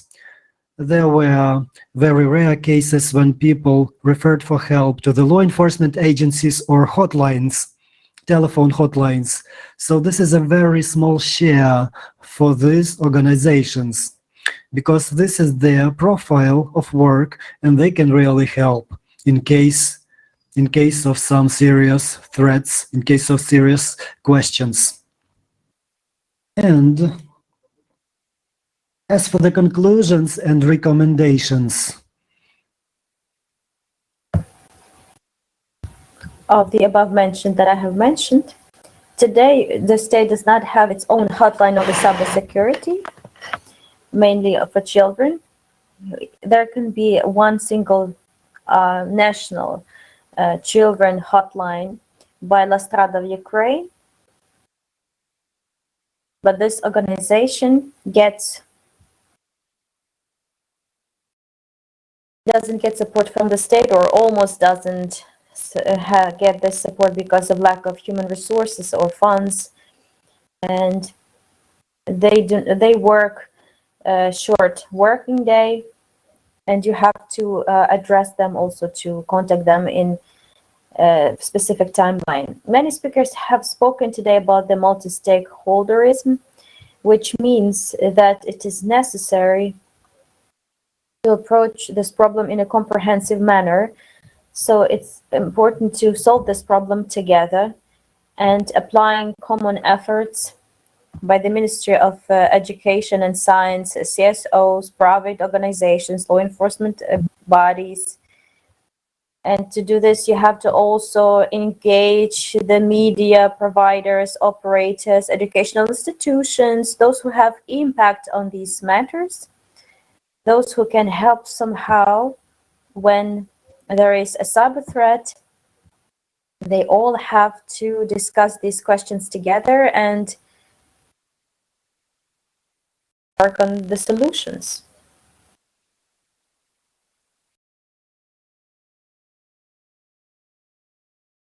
It's worth saying youth and specialists lack information on the types of cyber threats.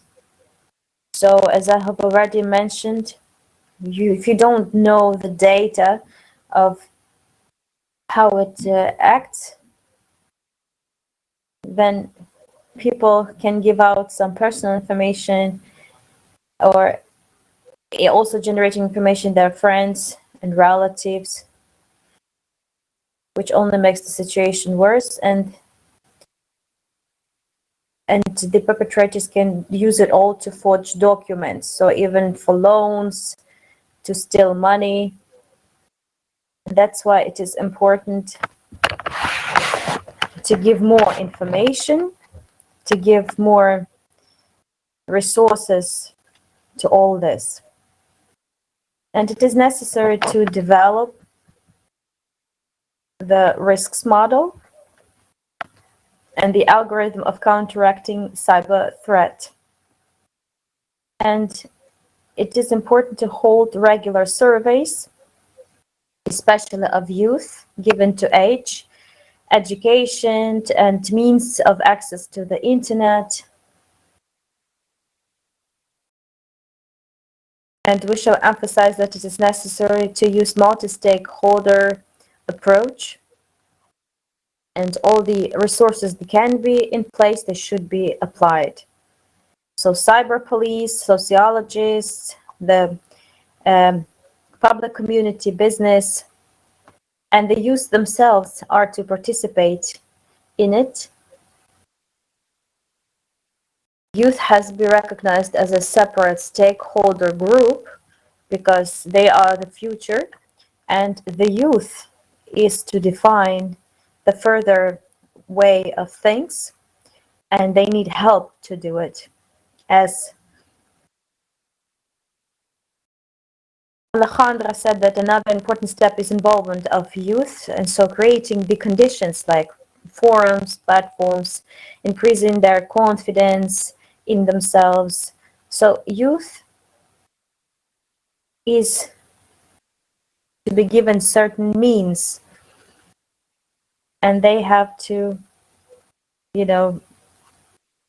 show themselves. So at this forum, we have the representatives of different organizations from ICANN, from RIPE NCC. So if the listeners have questions, and they want to become participants or to get involved in this process, please contact the speakers. They are ready to help and answer your questions. And a lot of financing takes place.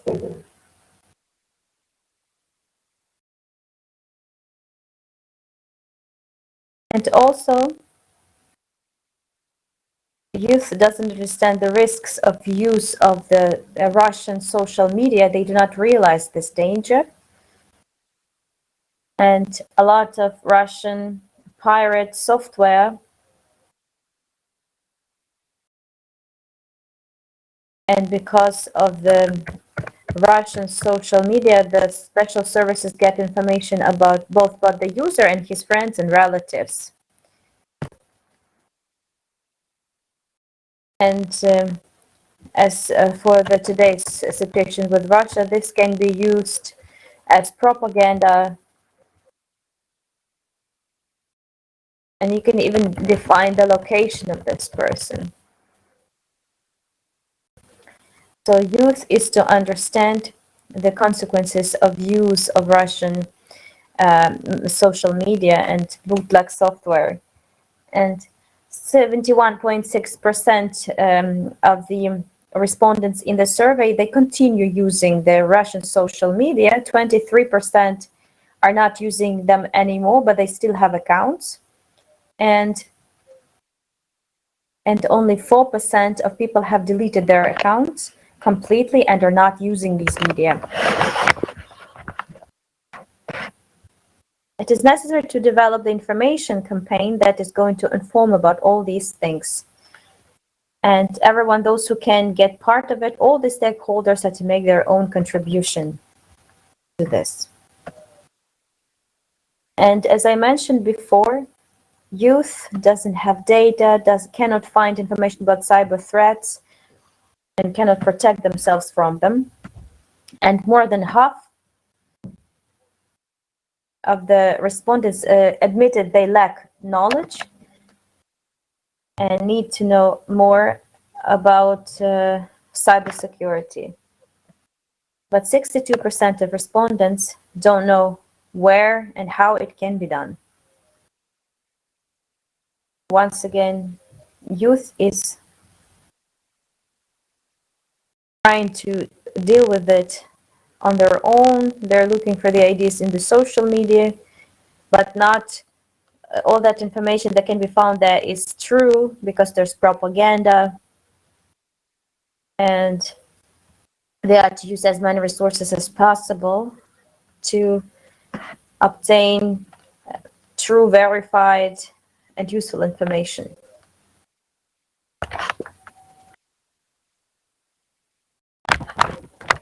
And it is necessary to promote the existing and create new online resources and inform youth about new threats and how they can get protected from them, because more and more new ways of the deception appear.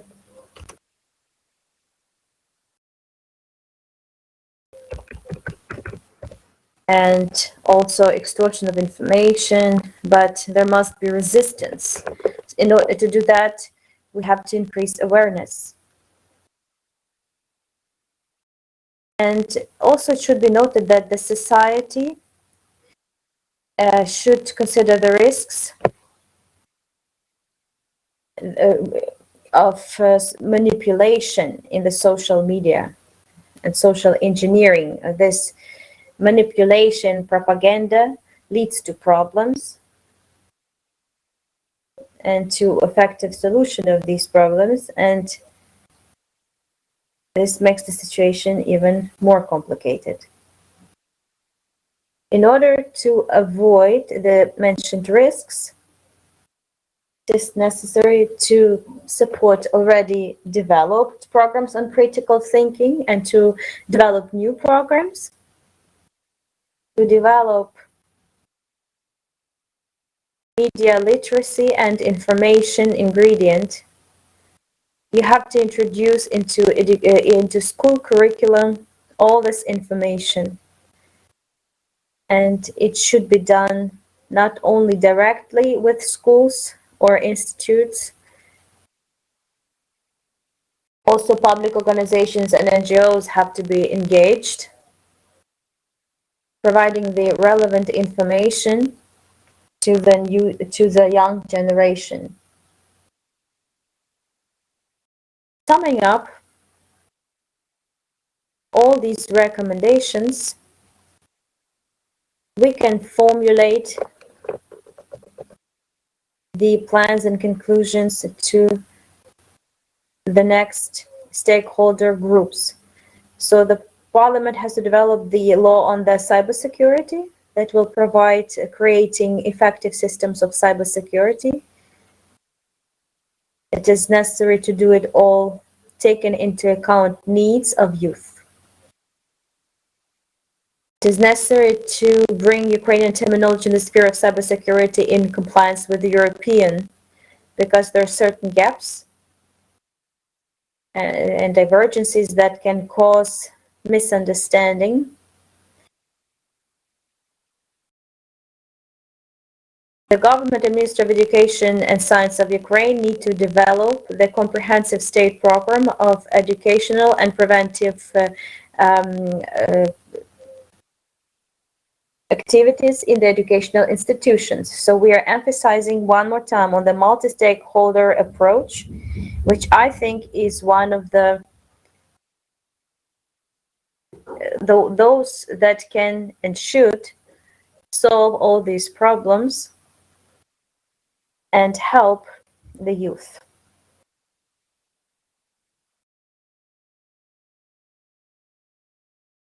And not so many surveys take place among students and school children. It is necessary to perhaps arrange Olympiads on the cybersecurity and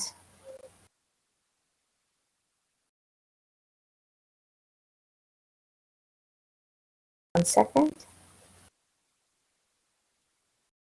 The law enforcement agencies, they are to develop the strategy or information campaigns in order to inform the public of where you should go if you deal with a cyber threat. Because timely informing is the best counteraction to cyber threat, because informed means protected. And it's necessary to investigate the incidents that already occurred, and on the basis of the investigations to do conclusions why it happened and how it could have been prevented. And as I mentioned before, youth uses social media the most, so then it is necessary to involve specialists to some programs or software in the social media. So there must be groups must be created there, so since the youth is there most of their time, they will pay more attention, all of it, in social media. Business should also make its contribution and join the development of information campaigns. The research work is to be conducted, and the online courses should be developed by the Ministry of Education and Science, and the business is to have financing all of these developments, and it is necessary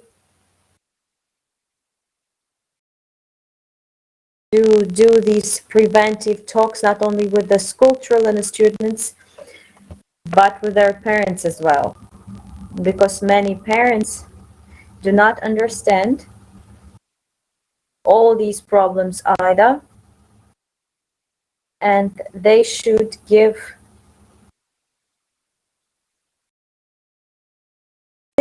able to give information.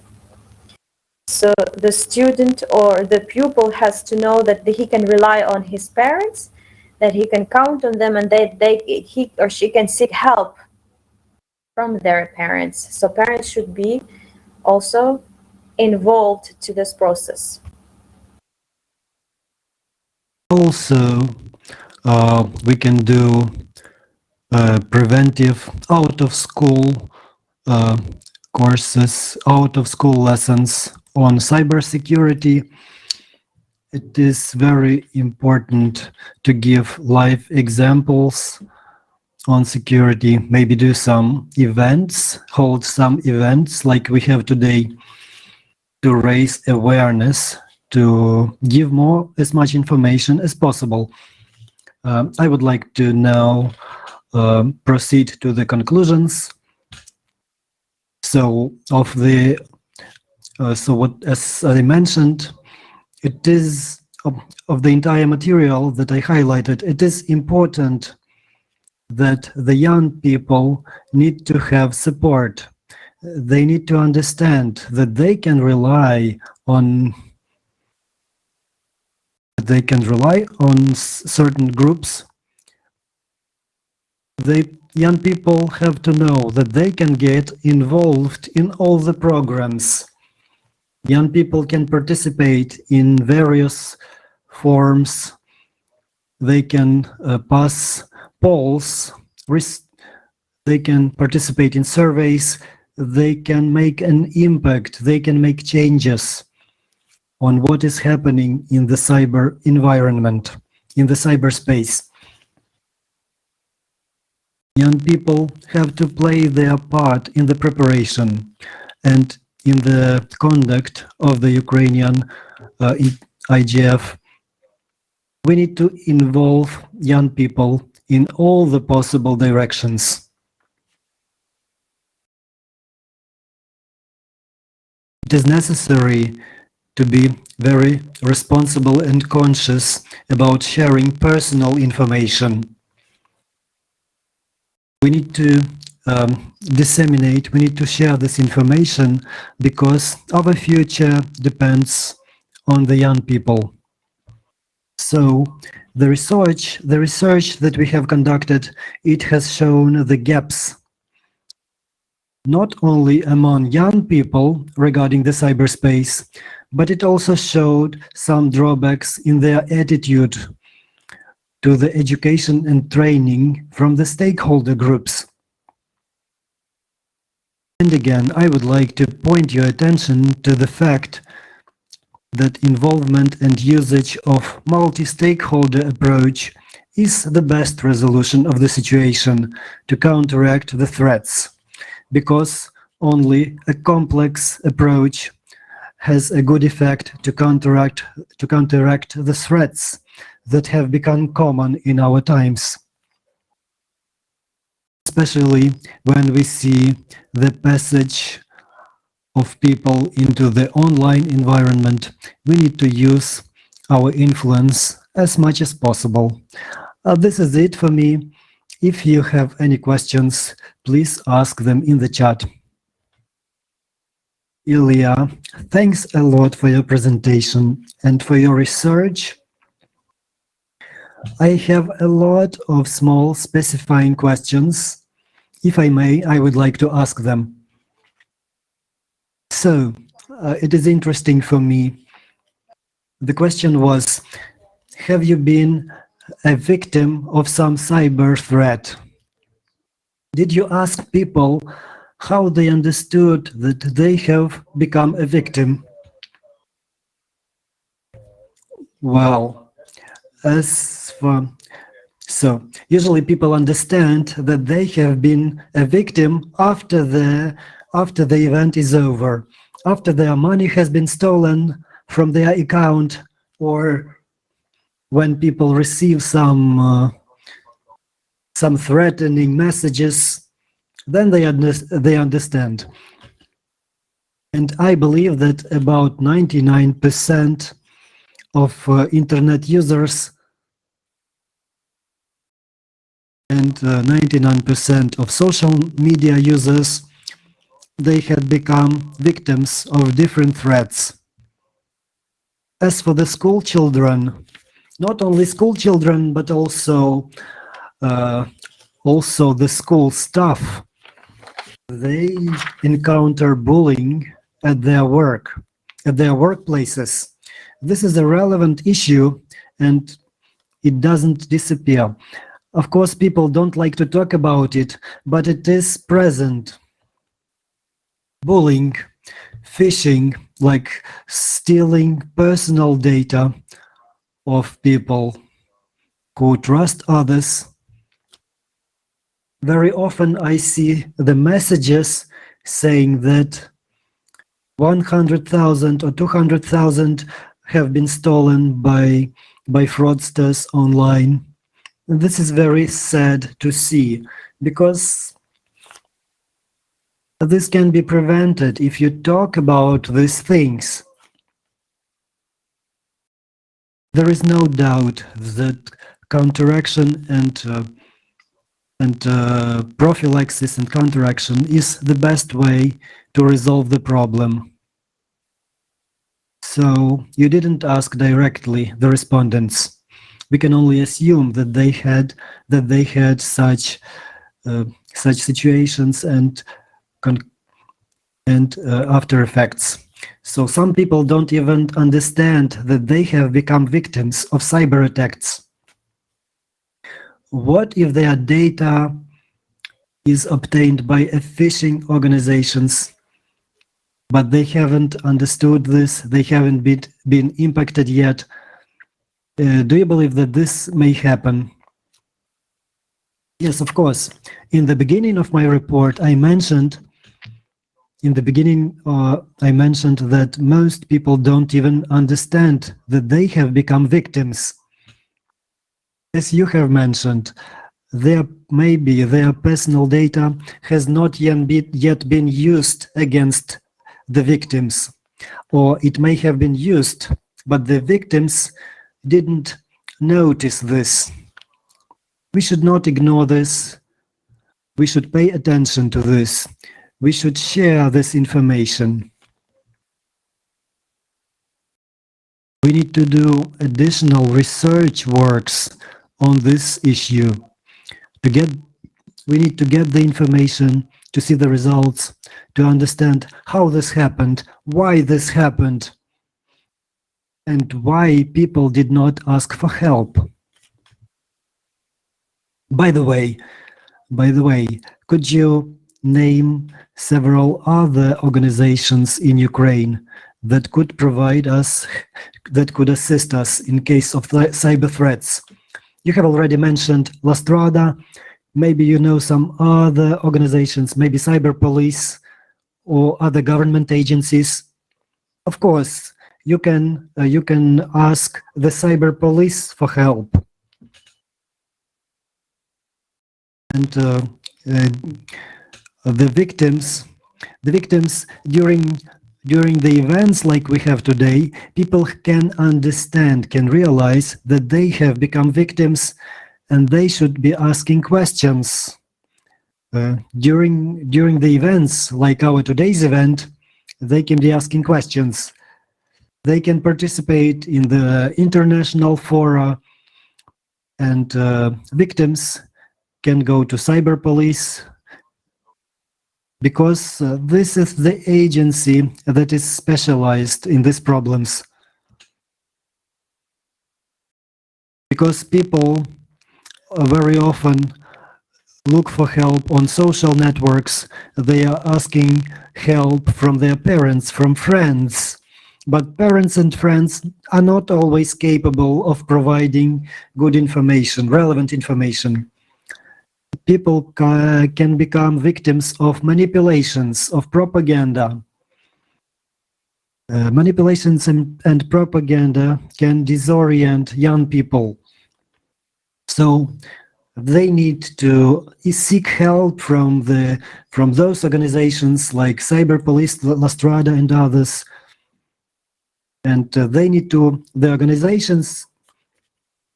So even people should ask more questions. We should do more newsletters. We should work more on the social networks. We need to make some effort to counteract this situation? And the last question from me. I have heard that the most important recommendation as a conclusion, so we need wide information campaigns, and we also need a government program. As far as I understand, Ukrainian government has not yet designed such a program. Do we have any good examples from international perspectives? Can we use some international experience to develop a program of our own in Ukraine? As far as I know, Ukraine is holding a lot of different fora, a lot of different events in this regard. However, the government doesn't have a lot of influence on this work. We need to earmark a relevant budget. We need to develop a budget for holding these events and for information dissemination. We need to look at influential international fora.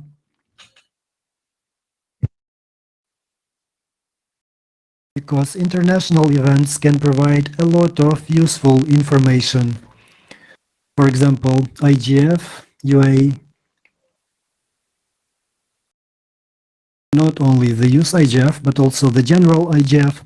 We also have a lot of different other fora and events. So we need to bear in mind the experience of other countries. The other countries who have reached the higher level, and we need to use their good examples. I'm not able to give specific names right now, but they are in place and we need to pay attention to them. Thanks a lot for your answers. The information was very useful. If you have no other questions to Ilya, we are going to have a very short break. And we have changed our schedule. The break will be over a bit later. We are getting back at 1:30, so 1 hour from now. And we have another schedule for the speakers. You will be informed. However, all the speakers will participate and all the presentations will be made. Thanks everybody for the attention. And now we have a 1 hour break.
some organizational questions for the speakers.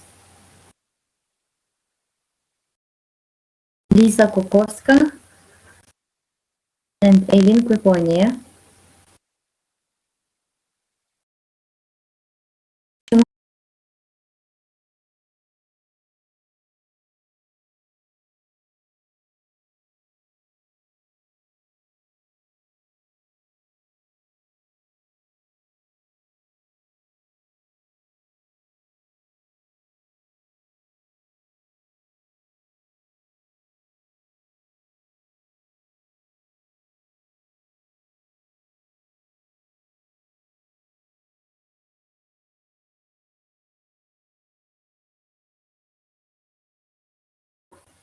Are here and you're listening to us either on YouTube or on Edelman platform, because now we have to start with our next speaker, Lera Dubitska.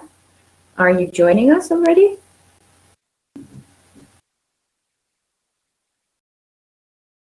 Hello, can you hear me?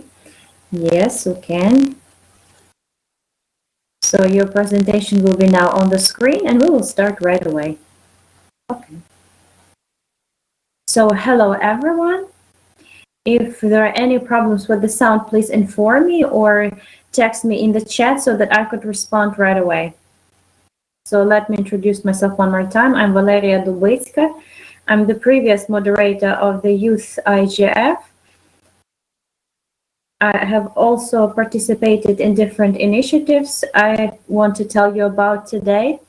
By the way, a very interesting fact, I have found out that today is the Cyberpsychology Day, the science that studies the influence of today's technologies on human being, and also there are many interesting facts. And it's an official holiday. This is the like the World Day of Youth that was initiated when the Organization of Democratic Youth has been established in Great Britain. That's why you have selected this day very symbolically and very successfully.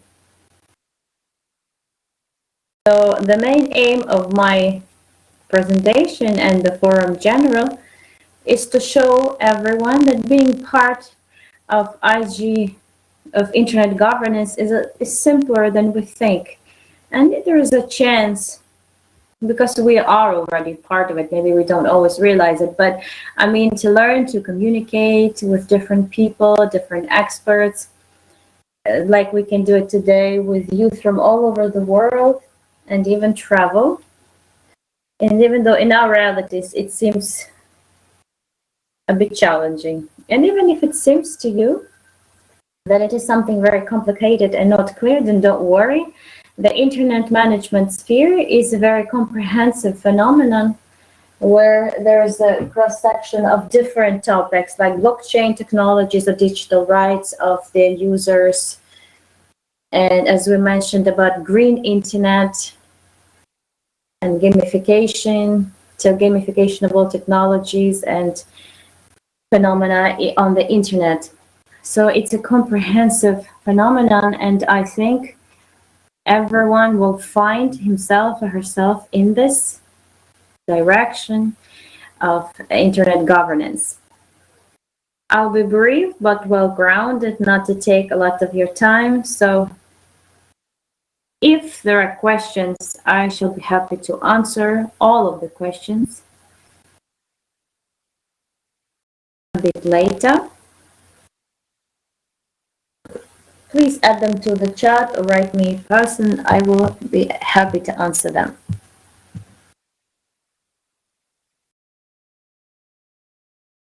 So one sec. I would start by saying that a lot of colleagues have already presented today from different organizations like RIPE NCC and ICANN, and after me there will be colleagues who have experience and shall share it. So what I'm saying is opportunities are endless, and you have to try to test yourself. And even if you feel like you lack some knowledge, don't worry. This entire process gives so many knowledges, so much knowledge that you can develop so well that you have to try.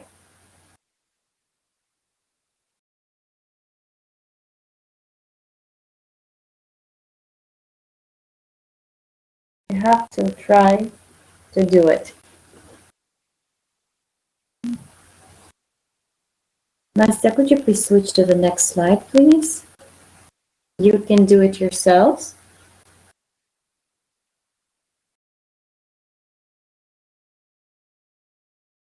Okay, thank you. So what it started all with,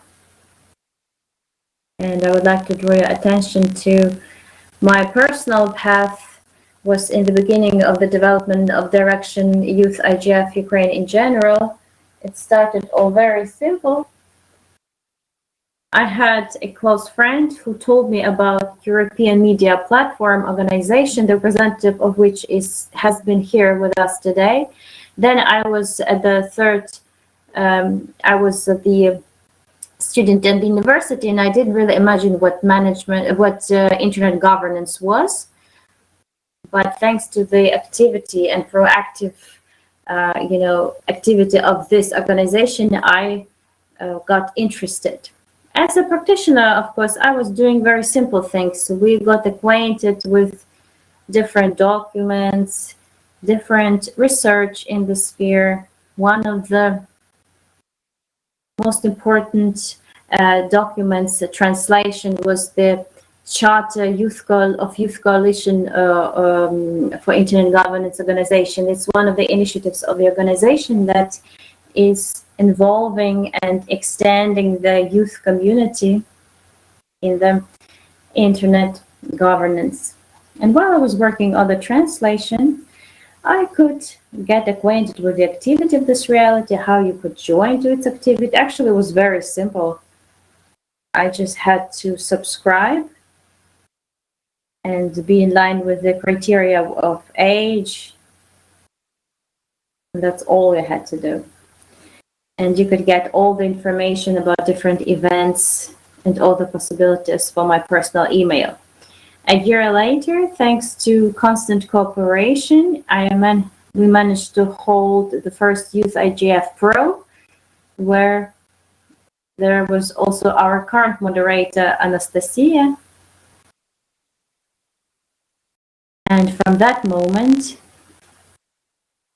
we started cooperating more to expand our community, to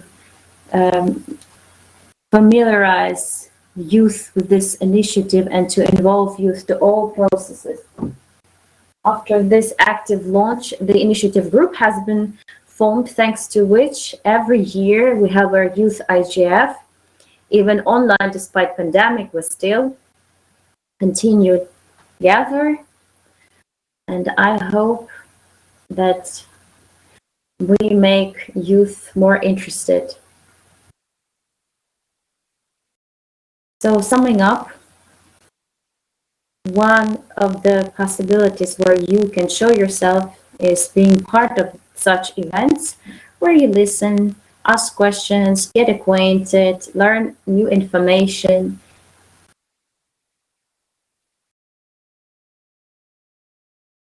And use all the chances.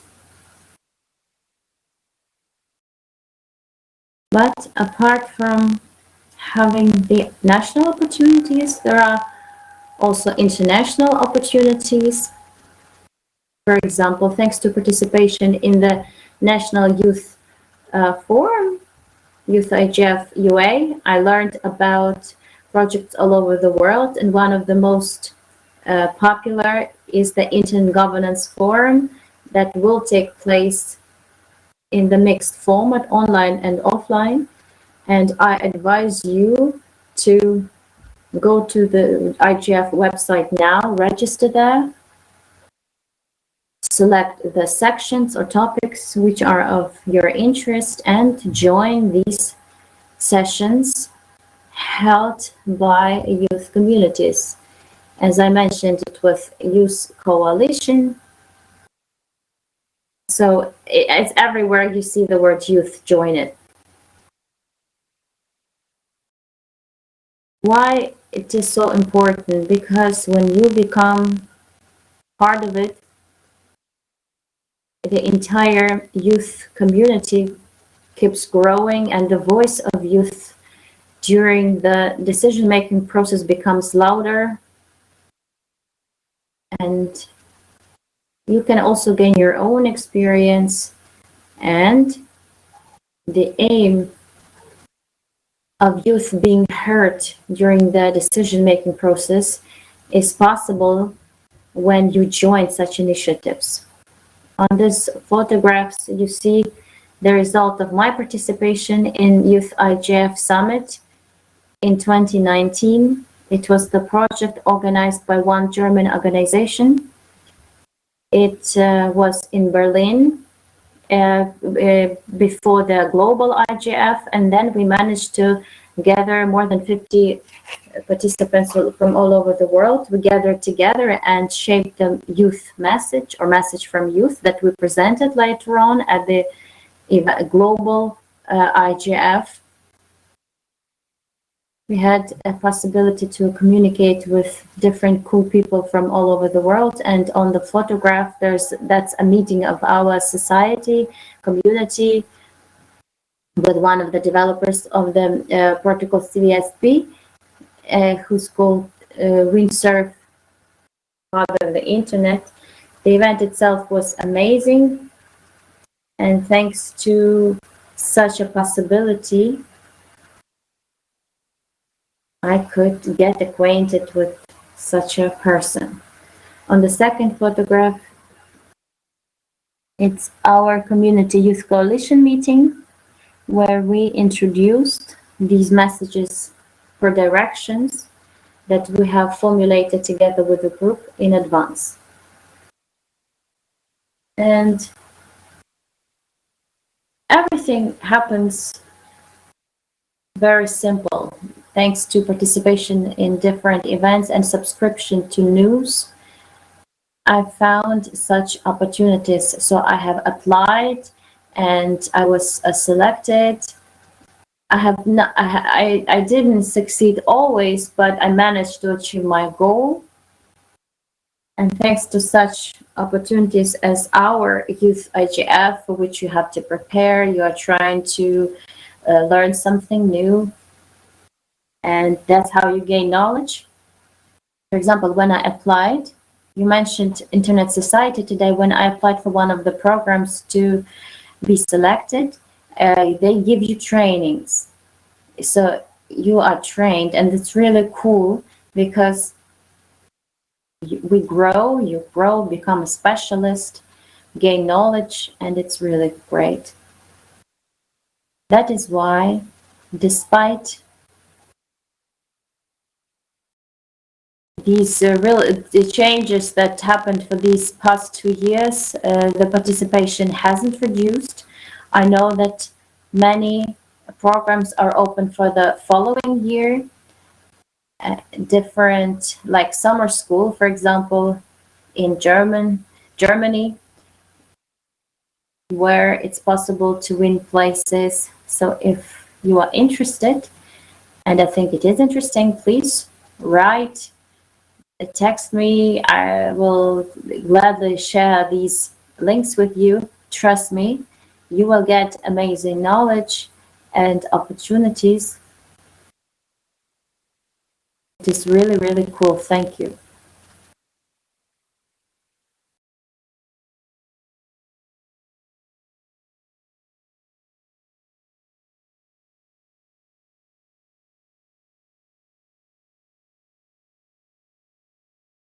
Valeria, I wanted to ask you a short question. Do you have a couple more minutes to answer? Yes, of course. I was just curious, what was the best practical benefit from participation in all these forums? What was most valuable? Was it some knowledge or the possibility to show yourself, to share your ideas? It seems to me that there isn't one thing, because it's a number of things that I managed to get. But I suppose foremost it's a realization that I exist and that I would like to have an impact on the decisions made, and showing the world and support my community, showing that youth helps shaping agenda for the following years and is to be part of all of the processes. That is one of the most important objectives that I have when I participate in such events. But of course, this knowledge that you get during all processes are very, very valuable moments which shape me as a personality. Thank you. Thanks a lot, Valeria. We are moving on to the next speaker, who will share their experience of participating in the youth programs, and will be speaking in English. So if you need a translation, you can use the link to the YouTube. Елін, ви з нами? Ми зараз очікуємо на вашу презентацію. Чуєте мене? Так, ми вас чуємо. Пані Елін, бачите мене? Так, ми вас бачимо. Пані Елін, вам щось потрібно? Можливо, права адміністратора, щоб показувати презентацію? Чи ви просто будете без презентації робити доповідь? Насправді, у мене є невеличка презентація. Зараз я розповім вам дещо. Ви можете надіслати презентацію або просто показати, що у вас на екрані. Зараз я спробую відкрити.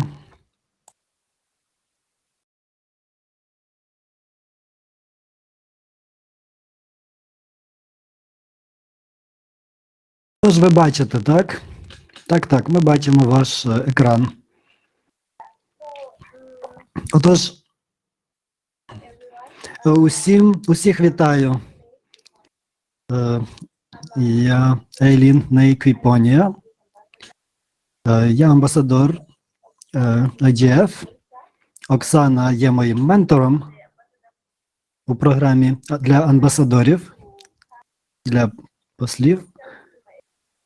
І вона попросила мене поділитися моїм досвідом у екосистемі управління інтернетом. Отож, я хочу сказати, що моя подорож почалась у 2018 році. Я відвідала форум справ людини і форум ICANN. І після однієї з доповідей у мене з'явився сильний інтерес. Я дуже сильно зацікавилась екосистемою управління інтернетом. Отож, я вирішила відвідати форум управління інтернетом ICANN у 2018 році. Я отримала корисні знання про процеси в управлінні інтернетом, про структуру, про розробку політик та правил, про різні процеси. Також я відвідала форуми ICANN 63 та 65 у віддаленому режимі онлайн. Також у форумі 65 я приймала участь як учасник програми NextGen. Під час 65-го форуму я отримала дуже багато цікавих знань щодо інтернету і отримала дуже цікаву інформацію про процеси розробки політик та правил.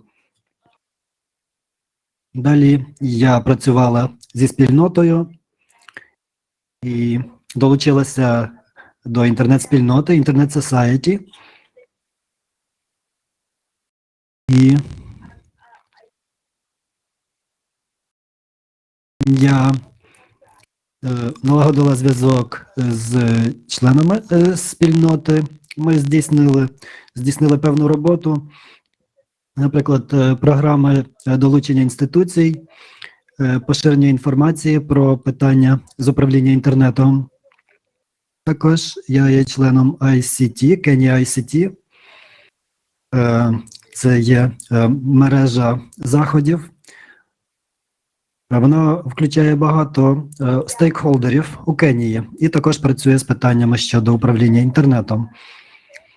Також я була стипендіатом на ICANN 72. Я долучилась до стипендіальної програми ICANN. І зараз я приймаю участь у програмі IGF, молодіжний амбасадор, і Оксана є моїм ментором у цій програмі. Я хочу сказати, що ось наша робота в екосистемі. Це декілька фотографій з нашої роботи, з наших заходів, у яких я приймала участь. Ось тут, наприклад, сесія. Тут я вже була партнером ICANN. І це була лекція, відкрита лекція на форумі. Я запросила студентів долучитися, і вони дізналися інформацію про те, про які у них є можливості участі в екосистемі. Ось тут друга фотографія Icon Next Gen у Марокко. Я намагаюся розширювати доступність інтернету, розбудовуючи спроможності. Також я проводжу пропаганду щодо інклюзії. Ми підтримуємо жінок, дівчат та людей з особливими потребами, з інвалідністю. Також ми намагаємося локалізовувати контент для доступності та участі багатьох людей. Також ми намагаємося розбудовувати інтернет, якому можна довіряти серед молоді у сфері кібербезпеки. Ось приблизно така моя подорож у організації в екосистемі інтернет-управління, яку я і надалі продовжую. Дякую вам за увагу. Елін, дякуємо, що поділилися власним досвідом з нами. Досить цікаві теми у вас, теми на різних форумах. Цікавий досвід. Ми вам бажаємо усього найкращого у вашій подальшій роботі, у тому, що ви робите інтернет більш доступним та більш безпечним для кожного з нас. Зараз я хочу передати слово наступним спікерам. Якщо будуть у когось запитання, то ми вам поставимо запитання або після конференції по емейлу, або хтось може написати у чат. Добре, дякую. And now I'm giving the word to Lisa Kokovska. I can see Lisa is here. Lisa, do you have a presentation for us? I'm not sure if I have enough bandwidth to send the presentation. Yes, we can hear you. Everybody can hear you. Dear participants, please message us in the chat if you can hear us. Yes, I can see your messages.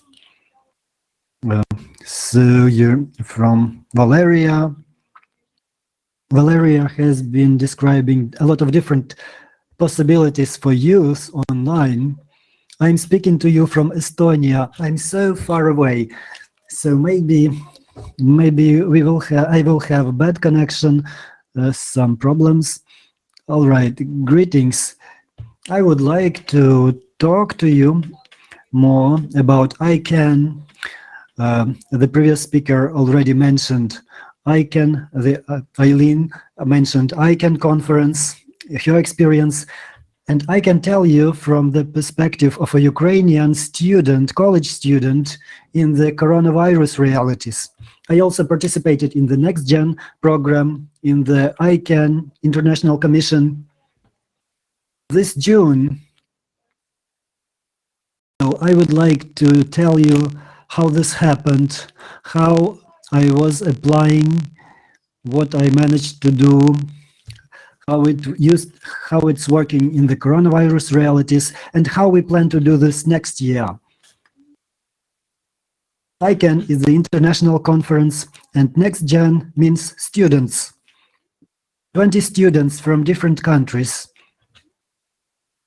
These are European countries.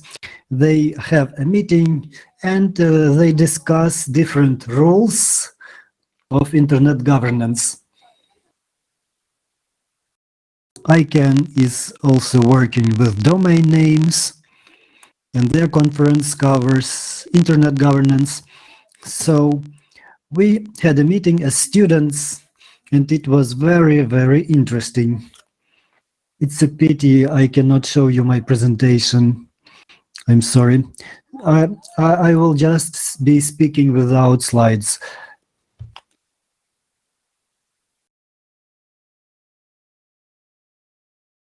I'm sorry about my poor connection. Can you hear me? Yes, we can hear you, but the connection is a bit interrupting. Probably you could turn off your video, turn off your camera. Estonia is one of the most digitalized country in the post-Soviet Europe. Okay. Right now, I'm going to tell you about my experience of participating in the ICANN International Conference as a participant of the program, as a student. In June, I enrolled into the program from the European region. This was the 71st conference. It is very big. This is a very big American corporation which is implementing around the world. It organizes annual meetings. For Europe, it happens in The Hague, in the Netherlands. But this year, it was not relevant. It didn't happen offline. It was online. But the next year, they plan a hybrid format. If you apply before the end of January, you could be more engaged in the next year conference. So I learned about this opportunity 1 year ago, just as you are doing now on the IGF forum. It was in November, and it was a topic of my master paper. I was at the first year of studies of the master program in the Kyiv-Mohyla Academy. My specialty was cybernetics in the Shevchenko University. So I wanted to combine my experience in the technologies and people, so to say. I wanted to combine it with society studies. So the topic democracy, dynamics, and action, I used this topic and I analyzed different charts of internet penetration among different groups of Ukrainians. So I wanted to go further on the topic. With my group of sociologists, we did research among the elder people with low penetration of internet. I started comparing the data with the international data. So I started to write my diploma paper on this, and then I learned about ICANN, about the regional meetings once a year, and it was a good opportunity for me to validate my thesis, my university thesis on the international arena. So officially, Next Gen is designed for young students. ICANN connects students with the world to do networking among students, and they also may aim to build a very extensive ICANN membership so that people should know about ICANN, about the rules inside the internet. So a very important thing that I mentioned in my motivation letter, that everybody is using internet, but very few people know how it works, how the providers work, the rules of work for providers, the laws about domains, how they appear, what different situation may happen with them. So this is covered by the Next Gen program. So besides presentations of students, it is also participated by the rule makers, and it is interesting to listen to their discussions. So anyone can connect to the meetings online, of meetings of big serious people who rule the internet. The main purpose of joining Next Gen was to validate my work on the international arena, to compare the situation in different countries, to have a discussion, and to find out other topics covered by my European colleagues. Other students in other European universities, and it was in January, and first we had to answer different questions, like, for example, how your interests in the government management, internet governance fit in. So those who know about internet and they want to tell it to others, and also I told about my clubs that I have in internet. The topic is internet governance and cybersecurity.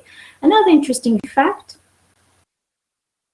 So, an interesting fact, all of the applications we want, in application, want to say, why me? And you always say that I'm this and that, I do this and that, I have a discussion club, I have many others. That's good, but don't forget about the most important fact, that you are to mention why you need this or how they can help you at this conference. So the main passage in my application form, I think, was when I described why do I need ICANN and how it can help me. It's an important fragment that people somehow forget about. It's very simple, but please don't forget to specify how this conference or how this event that you apply to can be useful for you. Also, to add motivational letters, recommendation letters, and one of them I got from Alexei Semeniaka, the RIPE representative. And we have already seen each other in 2019, where I have delivered the presentation about my internship in Kiev State Administration, and asked for the recommendation letter for the Next Gen. And so you see how all these, the Youth IGF, then Next Gen, then something else, and all of them are interrelated, interconnected into a chain. So the presentations that you have listened to before, we see that was that if you go to one forum, second, third, and then you progress. And also these two recommendation letters gave me help with applying for Next Gen. I had to wait for several months, and the applications get to 3-4 members from ICANN fund, and 20 participants were selected. So if 150 were submitting, only 20 of them could be could pass it. So there were representatives from different countries like Hungary, Turkey, Greece. And then I got the reply just when the message about the conference in Hague, but not Hague, but online, was going to be held. So it was a pity, because exchange of thoughts in Zoom is not what I wanted, but I can say that I can try to do it as well as offline. And there was a special platform that suggested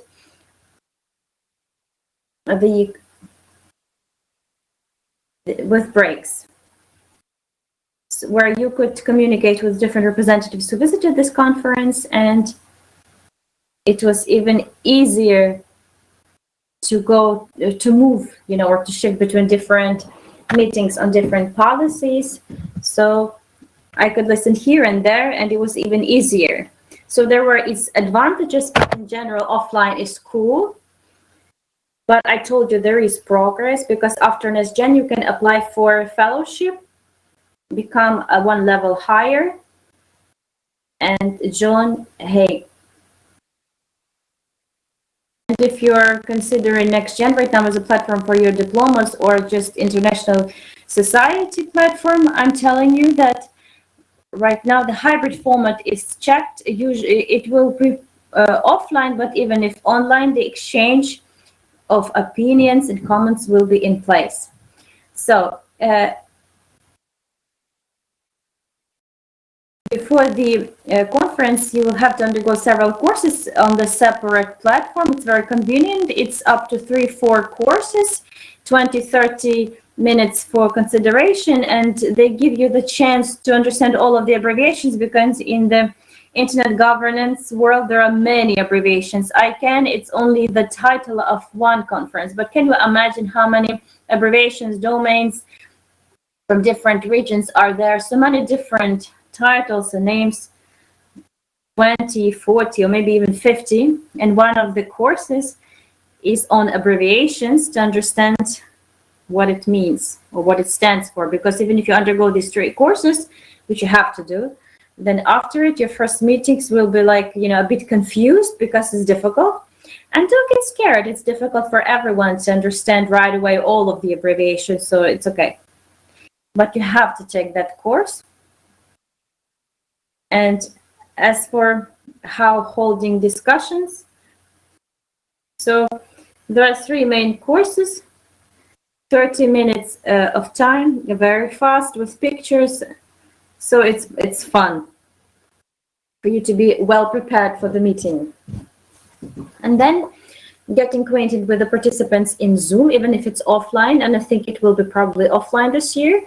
Still, in advance, a few weeks before, you will be separated into subgroups where you shall meet with other participants. It's interesting that among 20 participants, I was the youngest. But in Europe, they have a different framework, a different situation at 23 when they get bachelor's degree.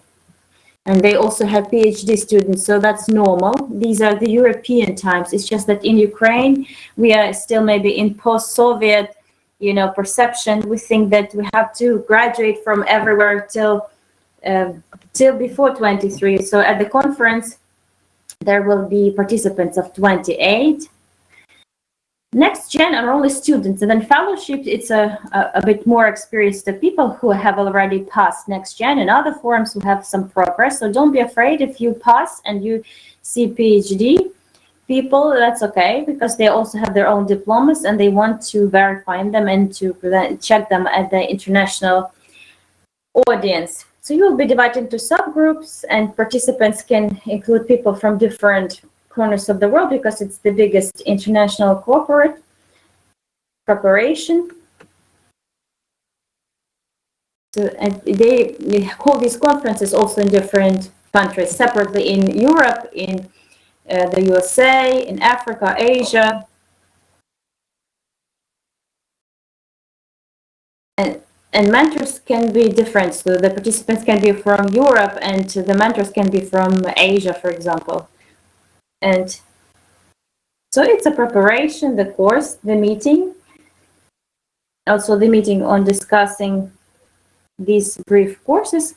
And then it will be the conference itself for 4 or 5 days, where there will be different meetings, and you can select either online and join different Zoom conferences. And offline, you will also have the schedule that you can join and listen about new laws they want to introduce, or how new laws about how a spread of domains, or about opportunities for the participants of the conference, who it's people who tell a bit better than me about different opportunities about ICANN or before ICANN, or how their life went after NextGen. And one girl told how she got to UN after this. So they tell their story like several years later after next gen, and it's very impressive. They become very successful, and they can disseminate their internet governance knowledge further on. I'm sorry there is no presentation. I hope you'll be interested.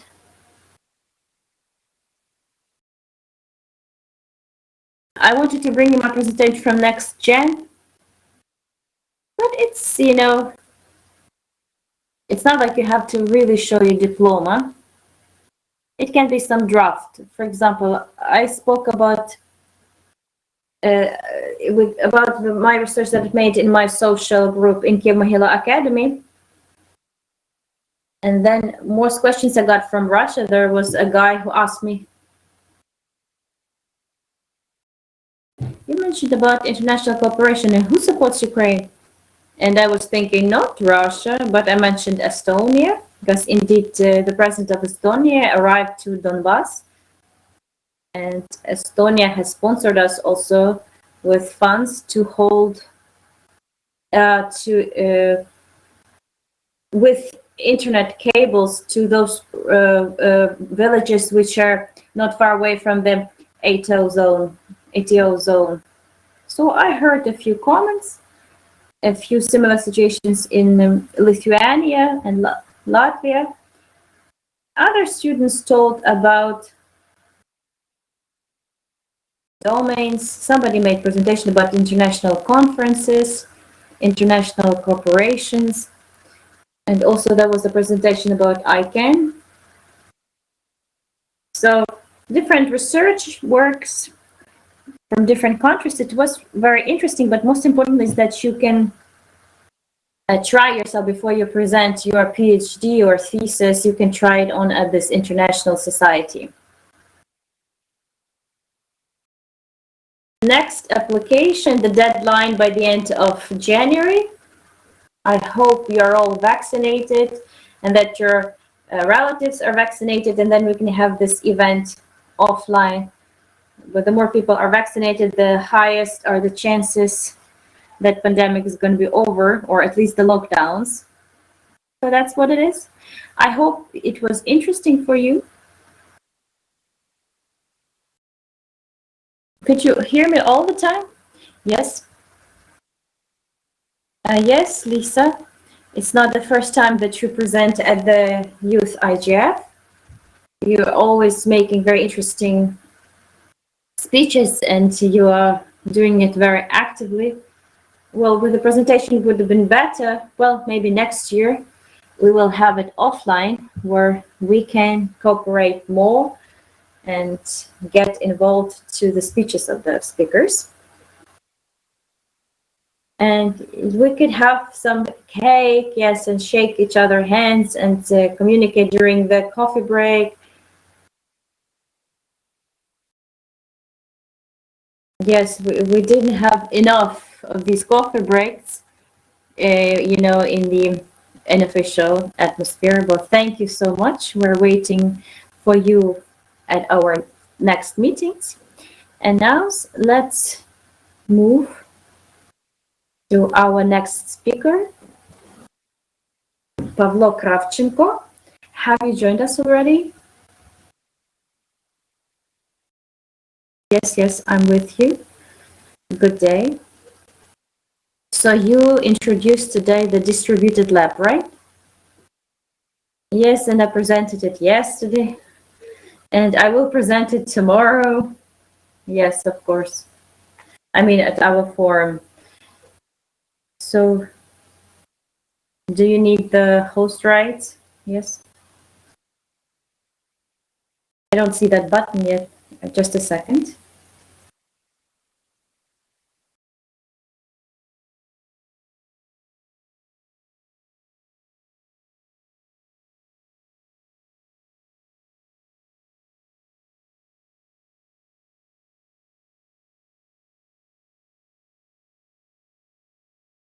Do you see it?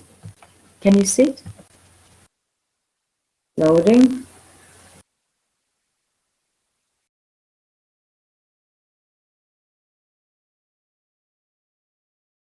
Is it full screen?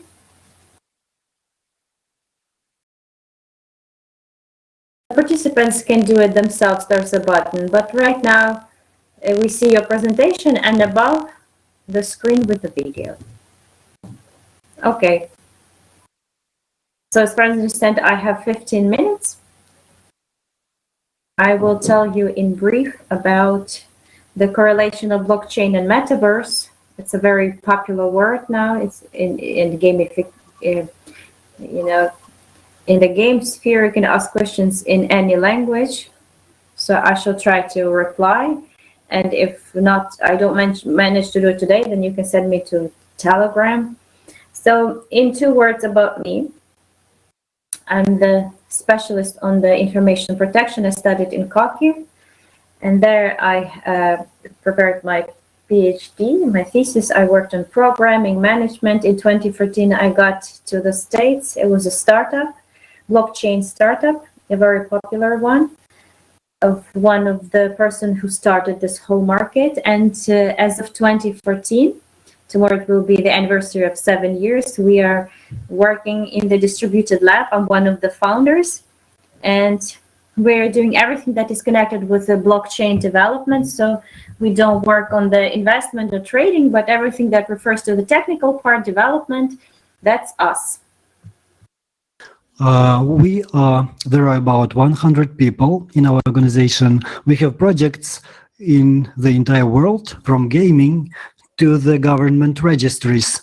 As for the metaverse, I think everybody has seen this picture in the Facebook. Facebook is changing its name into Meta, and they say they are going to build a social network in the new dimension. Not just in the text and video format. This would be the augmented reality and so on. This is a logical way, very logical way. I'm not sure if Facebook will manage to do this, but they are investing heavily in this. Metaverse is a meta universe. This is a range of virtual worlds that are interconnected. You can have your avatar. We still don't know how it will look like in Facebook, and this avatar will be traveling around different worlds. So in these worlds, the concept of NFT, non-fungible tokens, is very timely. So this is like private ownership of digital content.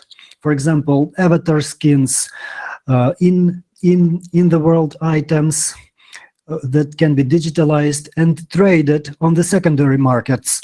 So this is a very interesting picture that we have. This is not a mere fantasy. A great number of people is sitting in these projects. For example, the Decentraland, where people are buying virtual land plots, which can be even more expensive than the real land plots. They have virtual boots, shoes, sneakers. This is the beginning to happen.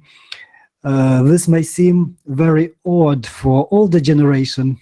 I'm not myself, I'm not a very active user, but the wealth will be created in the virtual world. The wealth that will be distinguishing different statuses, different luxury items. So how blockchain is connected with the metaverse? For sure, the technologies are going to win. All the guys who are building the new gaming worlds, they will need the accounting systems of their items. They need to have cryptography protection. They have to be secure. So blockchains are going to be in favor. It's difficult to say what blockchains will win, but they will all be building their own ecosystems. So I can show you an example how this is going to work from the point of view of an investor or user, what this can mean. Everybody is used to see that we have games, developers, servers, people who want to play, they connect from their devices and then they play the game. But right now, There are no limits for the developers. So far it is expensive and difficult, but the developers can make a decentralized game where each player can have their own server with a full copy of the entire situation in the game. So they will have accounting system for all items, all commissions, players, and so on. They will have their internal currency. Each game has its own currency, which can be traded on the exchanges. It can be exchanged for dollars. This is not a new thing. We have had this for about a decade in the Warcraft game. The internal economy will consist of transactions of exchange of different items. For each transaction, you need to pay a small commission, a small coin on the screen to the account of the developer. So the developer can monetize not the joining of the game, not entry into the game, but they can have their internal taxes. So, and then there will be monetary exchanges and so on. And the last step that is going to happen, it is happening right now. These are investment instruments, investment tokens. This is another type of token that can be redistributing the income from different currencies among the investors, developers, and so on. So we can see in the very close future, we can see games without particular servers. They can have no legal structure whatsoever. They can be based entirely on code, like a Bitcoin. So we have Bitcoin, but we don't have a company responsible for Bitcoin. And it will be very transparent for players, investors, and engage more and more people. So there would be three types of assets. First one is investment, secondary, internal currency, which is stable, and the third one is all the in-game items, NFTs, and so on. So this is a very viable economy. The more users you have, the more players you have, the better dividends are generated for the project. Today, the project is using the concept of a utility token. It is very one-sided, but it is a too deep topic to discuss it right now. This is how it works. So taking into account these important concepts, one of the most important principles is private property in the games. Before that, people used to play games, you can turn it off, and then you play it anew from the scratch. Then you had games like Warcraft or Fortnite, where you can amass items, but only inside one world. But now we have situations when the items in-game, they can exist separately from the gaming world. There can be collectibles that you can keep for yourself or sell to other people or sell them in some other worlds. So where are we going to? I believe we have these very good books or films. One of them is Spielberg's film, Ready Player One. I advise you to see this film and to read this book. They are about a metaverse, and the author has a very good description of how can this look like, and also the surface detail. So it describes a brain connected to the computer, and then our consciousness is going out of the biological form into the virtual reality. So I strongly advise you to read these books. So where are we going to? The first point is internal economics of the development. The second one is reuse of items in different worlds. It is very important that a person could collect some items in one world, then use them in another world, then gather some other additional features for their items. I'm not sure how it would work. Maybe the magic would work in one world and the other one, but this is very interesting. And the third one is the most complicated, is how to make non-censorship worlds. So what if the Steam company prohibits the trading? that would be the end. A game can be closed, and that's it. So as soon as we get non-censorship worlds, nobody will be able to turn off the servers and to end the game. So the game will be ruled by a smart contract. So the Ready Player One describes the situation. So if the first point would take 2 to 5 years for effective development, the second point would take 5 years to 10 years, and the third point would take 30 years to appear. And the book Surface Detail, it will take, so this reality would take about 100 years to come through. But we already have the Neuralink of Elon Musk. So everybody, thank you for your attention. I would be happy to answer to your questions. Thank you, Pavel. Indeed, this is a very new information. I was trying to tell some things about blockchain in the previous forums. I'm also trying to work with blockchain technologies with our guys. So I think people understand more or less your line of thought. So you say that the metaverse universe is on a server. It's not on the contract, right? Well, we have the Decentraland, this is one thing, but if we talk about Facebook, of course, they will be using their own servers. So far, Facebook is not going to blockchain, but this blockchain would be controlled by Facebook. Well, the most interesting thing is Axie Infinity today. They have created their own blockchain. It is centralized. It has bridges into the public blockchain. You can trade part of the items there, but they are announcing that they are going to use the common blockchain. But this is very expensive. This is very expensive as of today. As for the Facebook, well, they need to do some engaging application, some engaging game, and then think about some app. The Decentraland has another approach. So this would be happening from different perspectives, but there shouldn't be one company controlling all the innovations and all the things. Thank you.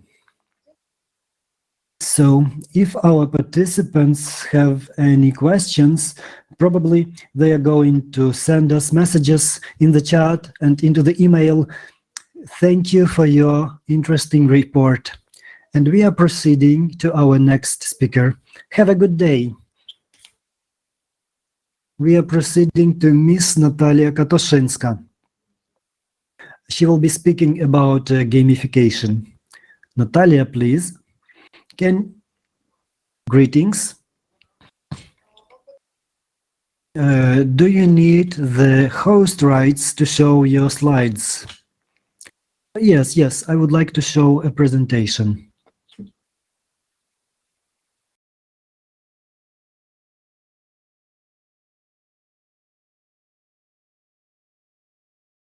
So yeah, I'm just showing my screen, and that's it. Or you can upload it to our server, but it would be easier if you just demonstrate your screen, because uploading can take several minutes. Just a second, please. So any format. Yes, you can use any format you like. Can you hear me well?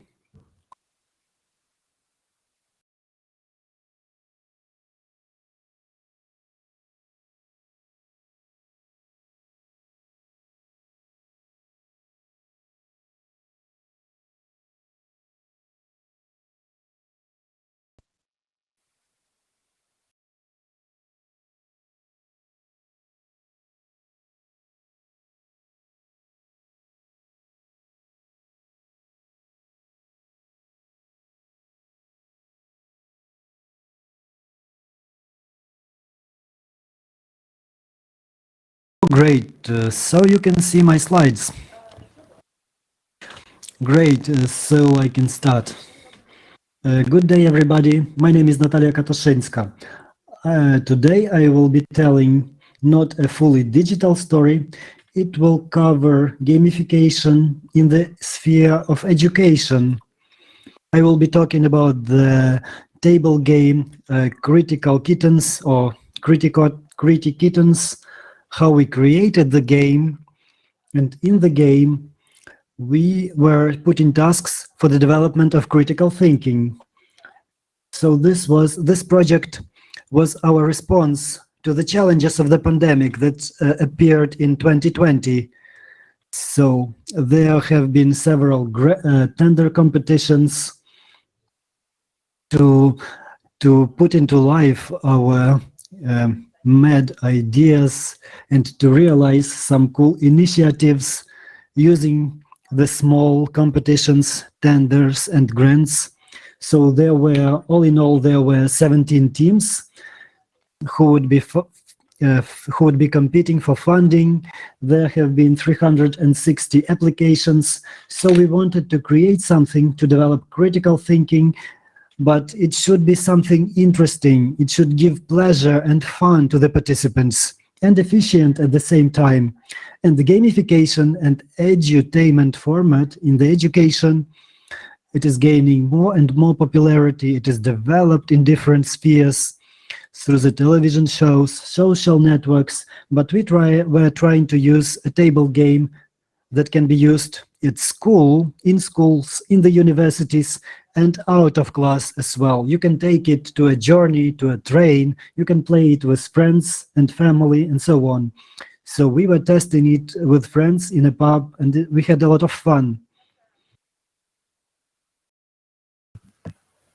But even though it's all fun, but it's about serious things, and I have to tell you about our partner. So the donor was the International Renaissance Fund that announced about this competition. And then back when with my colleagues, we used to work in Osvitoria, and the gamification and publication of table games studio that is adapting the foreign games, translates them, and also develops its own Ukrainian content, and they helped us with the mechanics to adapt the tasks that we have made up, and also to publish this game. The first circulation was 100,000 of copies that went into different educational establishments and to be actively used in the educational sphere. And now we have, it was not 100,000, but 100, now it's 1,000 that you can procure. The developers was me. I was the project manager from the submission of the grant application until reporting, all the communication with the publication, with the partners, media support, and so on. So it's a complex project manager, and at the same time, I participated in the development of tasks because it's the most creative part and the most interesting one. When you are developing a game, my colleagues compared it to the editing of movies or organizing parties and also some serious conferences. Inna Bolshakova is the expert of critical thinking. She's a trainer, a methodist, and the developer of many programs and materials for educational, primary, and school. And Olena Pavlova, she is the author of this cat, and she's illustrator and the co-developer of this game. Just add the cat motto and any project will be more successful. That's the motto. I didn't mention anything about me in the beginning, and we will play now a bit. So there are 5 sentences about me that you can read, remember them for later, and we'll go back to them. So you can see that my hair is not really curly, they're artificial. I have a dog and a cat. I studied German for 10 years, but I do not speak Germany. I have visited 29 countries in my life, and I work in the educational sphere since 19 years old. These are just random facts about me. Going back to the game. The aim of the game is to feed the cat, which is very logical. We are feeding him with such fishes that you can earn while playing the game by doing tasks with 45 playing cards. We have divided these cards into levels of difficulty because this game is counted on children after 10 years old, but also for older ones, so that everyone could play it, understanding the tasks and being able to fulfill them within the timeline. These tasks are divided into such categories as verification of facts, since the aim was also to include the pandemic and the modern world, to be able to cope with such challenges when there are so many fake news, false truth, so much, and a lot of data and some panic that emerges, especially in such conditions as the COVID pandemic. So we tried to decide what we could do. We could learn to analyze this data, correlate some things, teach to use different sources, differentiate between where the fact is and what's a fake news, or where the fact is and what are just some judgment. And we faced the situation when some teenagers we worked with, also because we did test this game and we're doing these presentations of this game, holding sessions for school children. They don't know what a fact is and what its characterization, or what is the evaluation judgment, and why is it just a subjective point of view. Well, that's interesting, and we try to do this via this game. There's then analysis of media and advertising, because we are all reading something in the news, watching the TV or social media. We are to be able to analyze it, to know whether some hidden commercial from the video that had an impact on us to buy something, and was it really our decision. So these were the interesting things which are included into these 45 playing cards. Next item is cybersecurity, because we all are in the cyber environment, and we wanted to teach them according to which principle do we add people to the list of our friends, which information that can we post in social media, both in private and public messages. But most importantly, but for cats and fun, in this game, we try to process cognitive biases. So these are like the faults of our brain, which emerge in different reasons, because of the upbringing or just stereotypes, or something that was imposed by the society, including the reason that our brain is overloaded with information we get from the outside. We try to simplify it, and then it's easier for us to,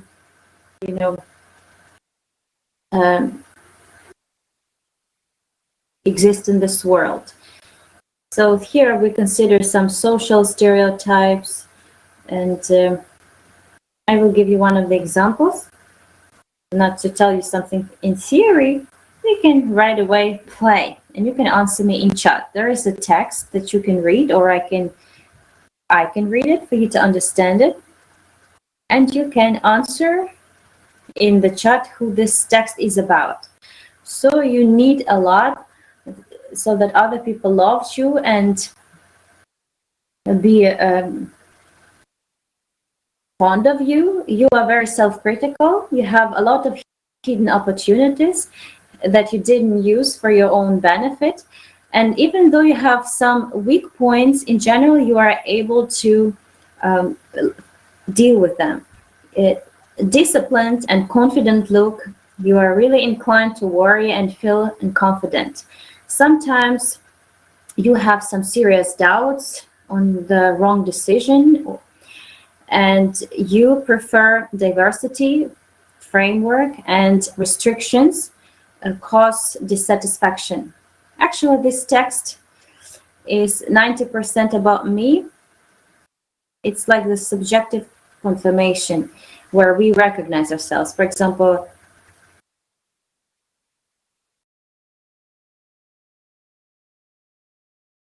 when something echoes in you, or when it's something says in the description of a horoscope sign that love is on your way, or it's about, you know, some decision that you made, and then in support the premonition says that you will manage. If I read a horoscope for my sign of Taurus, and then you switch places for the Scorpio sign, it will still partly be about me, and I will still recognize me in it. That's why people believe in it. So when we live in the society of people who are able to think critically, maybe it won't. But when I read side effects from vaccination, and I believe that I did have them, although maybe I just had cold feet. So these are the things that we face every day in some media materials. And with these cards, with these assignments, we help them debunk such stereotypes about the world and the kind of information that's fed us from the outside. So going back to the 5 sentences about me, there is one favorite card that is fact and fake, and the task is to name 2 fakes and facts about yourself, because we are teaching them the fakes are not just false information, but it's the information looks like true. So all the players having 1 minute during which they are to do this task. They are to guess which was the fact and which was the fake, and it has to be a common decision. So if both of the players guessed 2 fakes, gets 1 fish, and if managed to recognize 1 fake, 2, and if didn't recognize fakes, so they get 3 fish. So going back to the tasks, there were 5 sentences about me. And in your comments, if someone is here, you can write me which out of 5 sentences, which there are 2 fakes, and which are they? I shall read myself that my curly hair is artificial, that I have a dog and a cat, that I have studied German for 10 years, but I don't speak German, that I have visited 29 countries, and that I work in the educational sphere from 19 years old. You can specify numbers in the chat where you think it's not true. Well, we had 30 seconds for the stuff. I'll give you, no, you had 1 minute, but I'm giving you 30 seconds because we don't have much time. And nobody is adding, oh, somebody were texted. Thank you.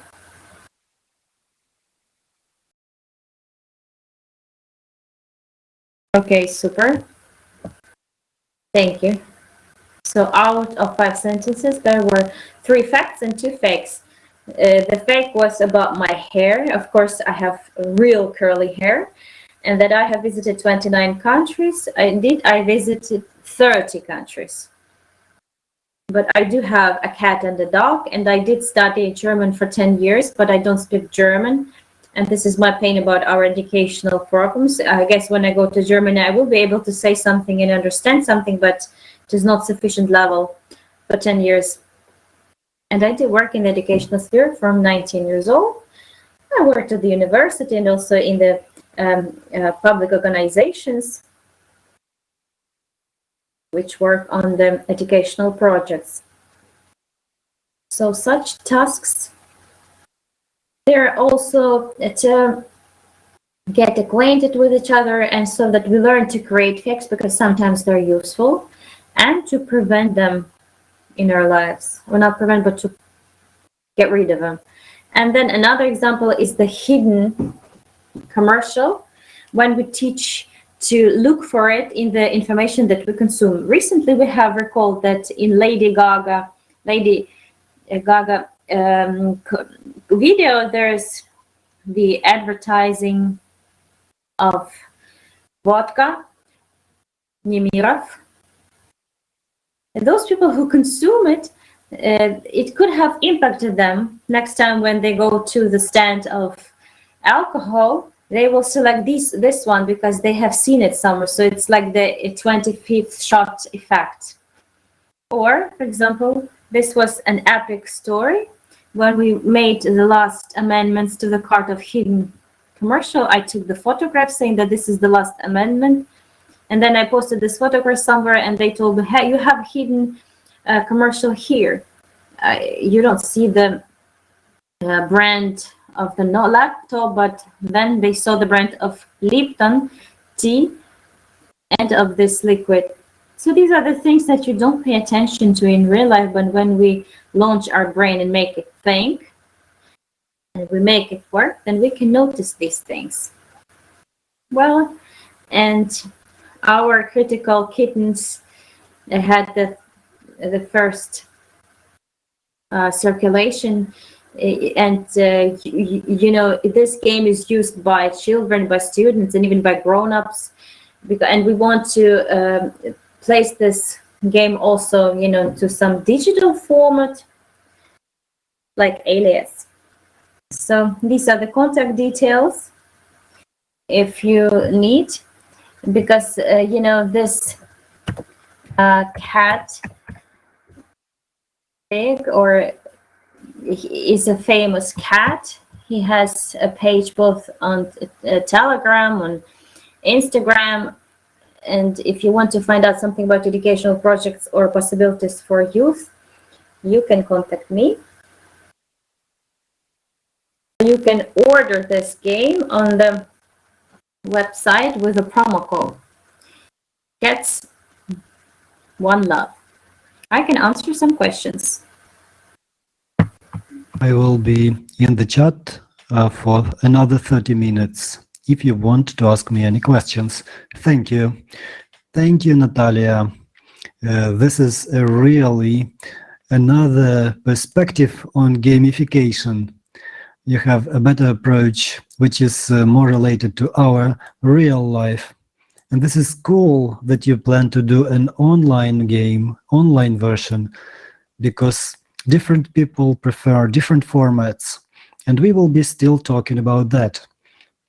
I believe that as of today, this is a very philosophical question. What is better, online or offline physical game? Yes, it's a disputable question in the sphere of education as well. We shouldn't choose either one thing or another. Rather, we should combine different things. Thank you, Natalia. I hope we will continue talking to you on our next fora. We will be glad to see you again. And now I would like to present you with some information that we received as a result of our polling, which was included in the registration form. This is almost our tradition. Every year, our registration form has some relevant questions, topical questions, in order to see the attitudes of the youth regarding the internet regulation issues, or their attitude to violation of their rights online, or how they are getting accustomed to the distant learning mode during the pandemic. So today we have a meeting online. Some of the speakers are looking forward to have real meetings offline because they offer better contacts. You can have some informal meetings during coffee breaks. Somebody prefers offline meetings. So this year, our question in the poll was, what is your attitude to gradual passage of the world into the online format? Does it bring any obstacles or limitations, or does it make your life even easier? So right now, I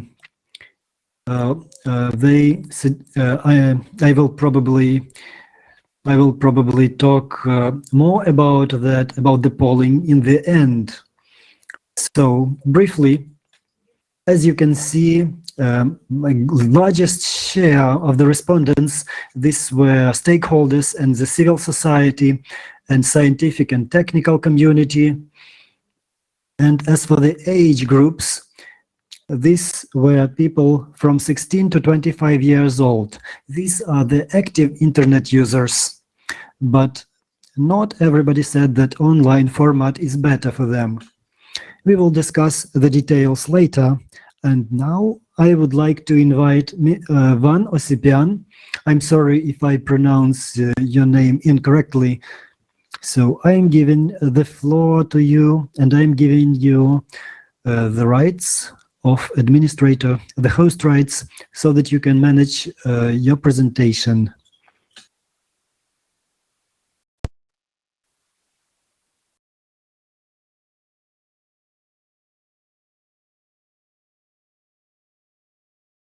Well, I will try to share my screen. Just a second.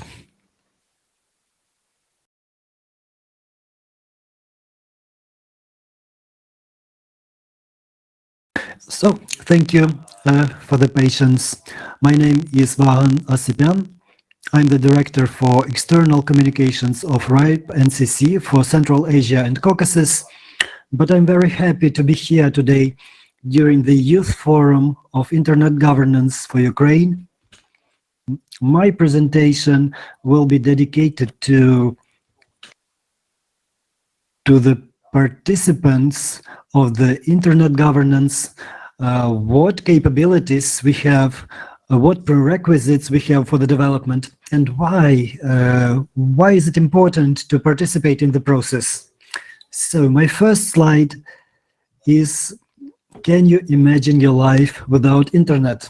What do you think? You can write your answers into the chat. I will have a look at them. But lately, we had such a situation when really Facebook, WhatsApp were not working, Instagram was not working, and we wanted to cry, we wanted to shout, we were anxious. The life was not so sweet.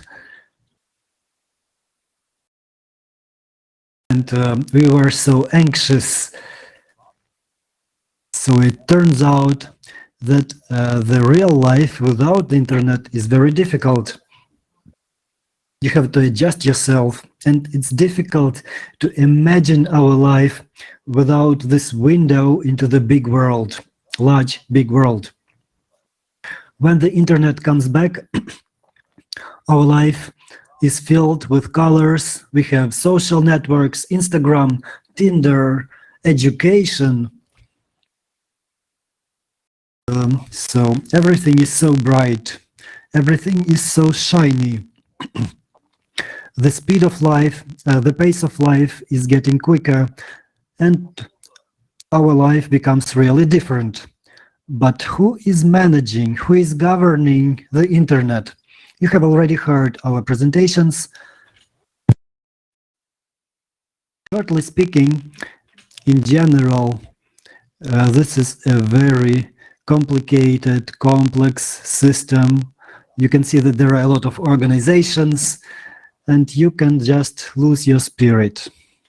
When we have personal meetings, when we ask the audience about this, usually the answers are, the audience says that the internet is governed by the states, organizations like RIPE NCC and others, but very few people say that we are governing the internet, because every one of us has the possibility to govern the internet, to participate in the decision making, in designing the decisions as well. And depending on your participation in a particular group of stakeholder, you can use this group or you can use other channels to really govern the internet. But if we don't over focus on the slide, we need to understand what internet governance is. What is the definition? In 2005, on the International Summit of the Information Association, the definition was adopted. Internet governance і інтернет-управління здійснює уряд, громадянське суспільство, організації. У них є певні спільні принципи, правила, процедури прийняття рішень, а також процеси формування інтернету. This means that all the stakeholders which can in their capacity manage and which really manage this process, all the stakeholders, вони можуть використовувати ці спільні принципи, норми та правила.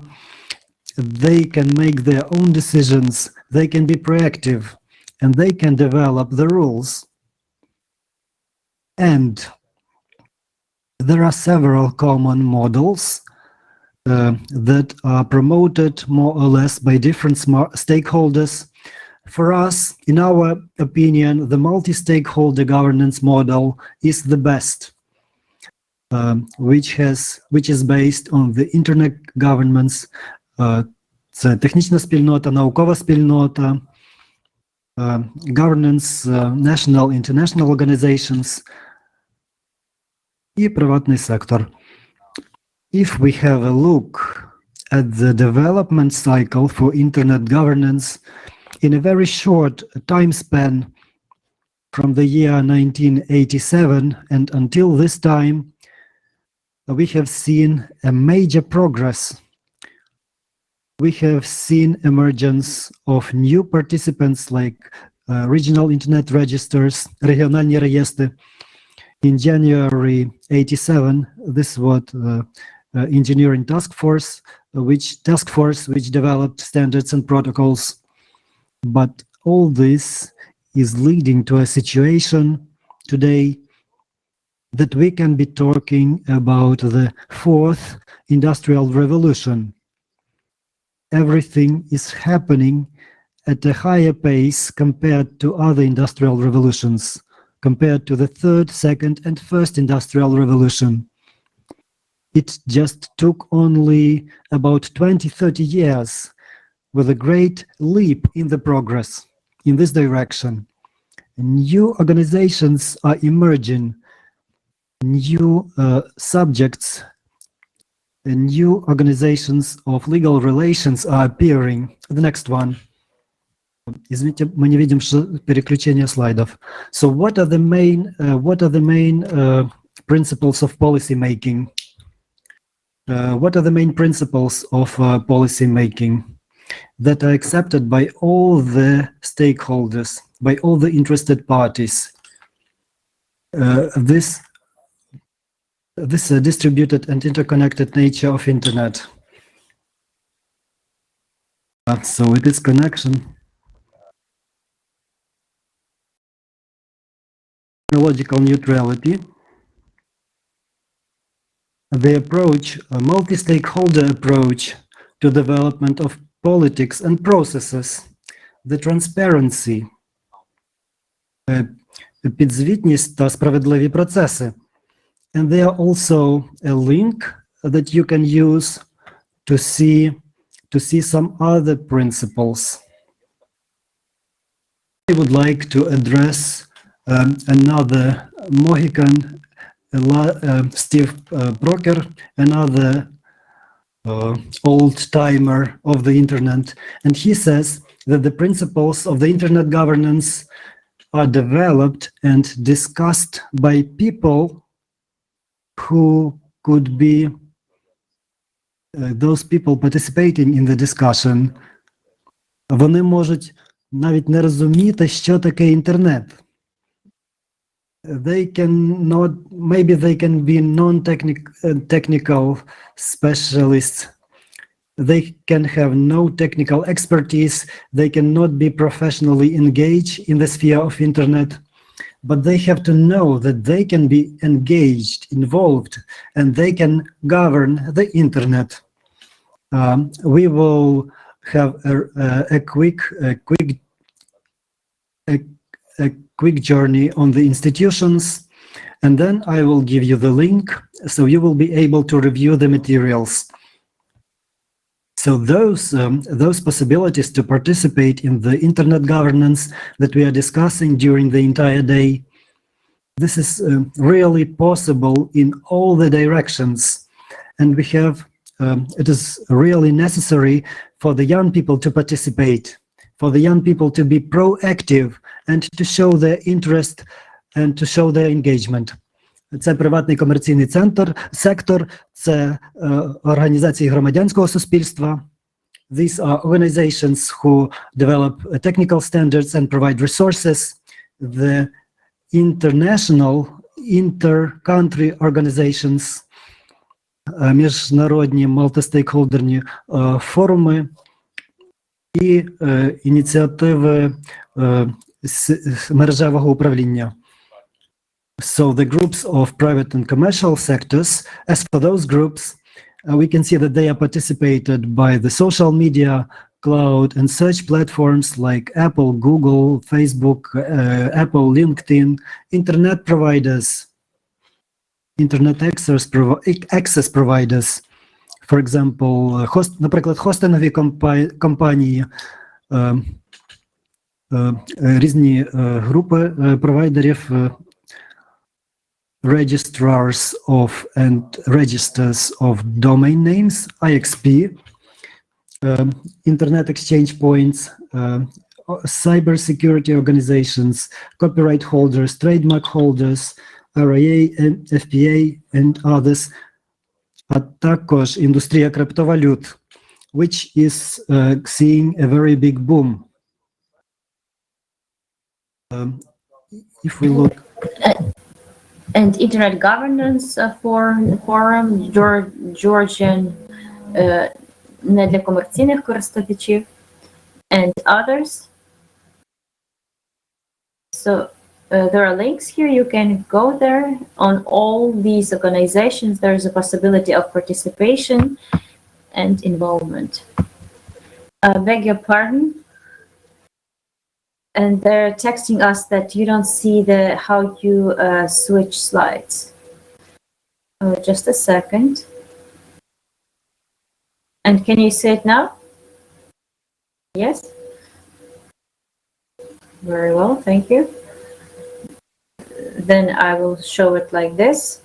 And then the technical standards organizations, technical standards and resource assignment organizations, it's Internet Society, Internet Engineering Task Force, and Internet Corporation for Assigned Names and Numbers. Next, it's the interstate organization. It's ITU, UNESCO, WIPO, WTO, and other organizations that participate in this process. There are links here, so I'm asking you just to disseminate this presentation among participants. Then International Multi-Stakeholder Forum is the Internet Governance Forum, the National Regional IGF. It's the National Regional IGF, Central Asian IGF, Global Forum on Cyber Expertise, GFC, and others. Similar initiatives. A lot is being said about the role of the national governments and intergovernmental organizations, like, for example, in Kazakhstan, the government of the Republic of Kazakhstan and Eurasian Economic Commission as the interstate organization. CERTs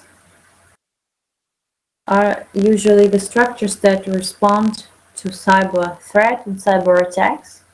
They're also involved into the process of development of the policy of internet governance. Networked governance initiatives. Here you can also check on the list for TT, for example,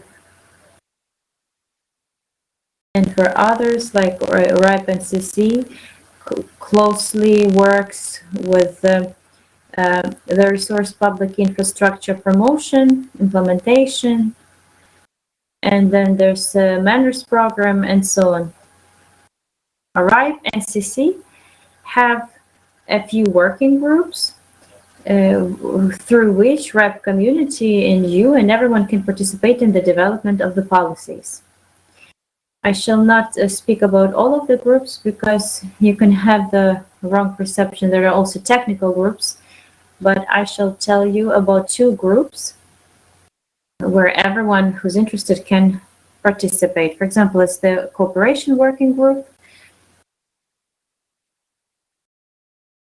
where we discuss everything that can be connected with the technical development of the internet.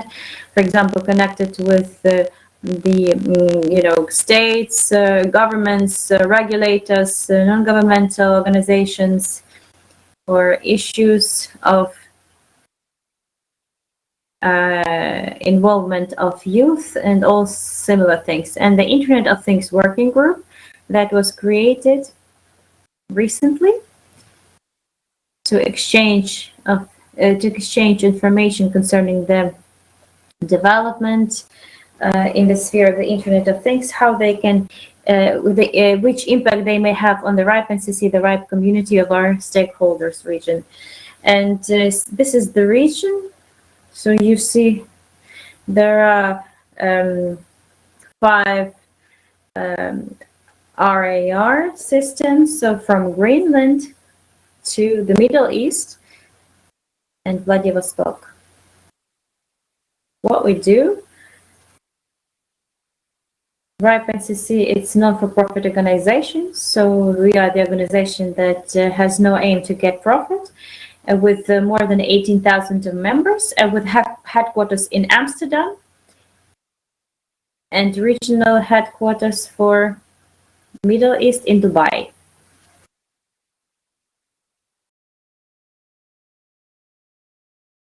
The services that we provide to our members of the RIPE community,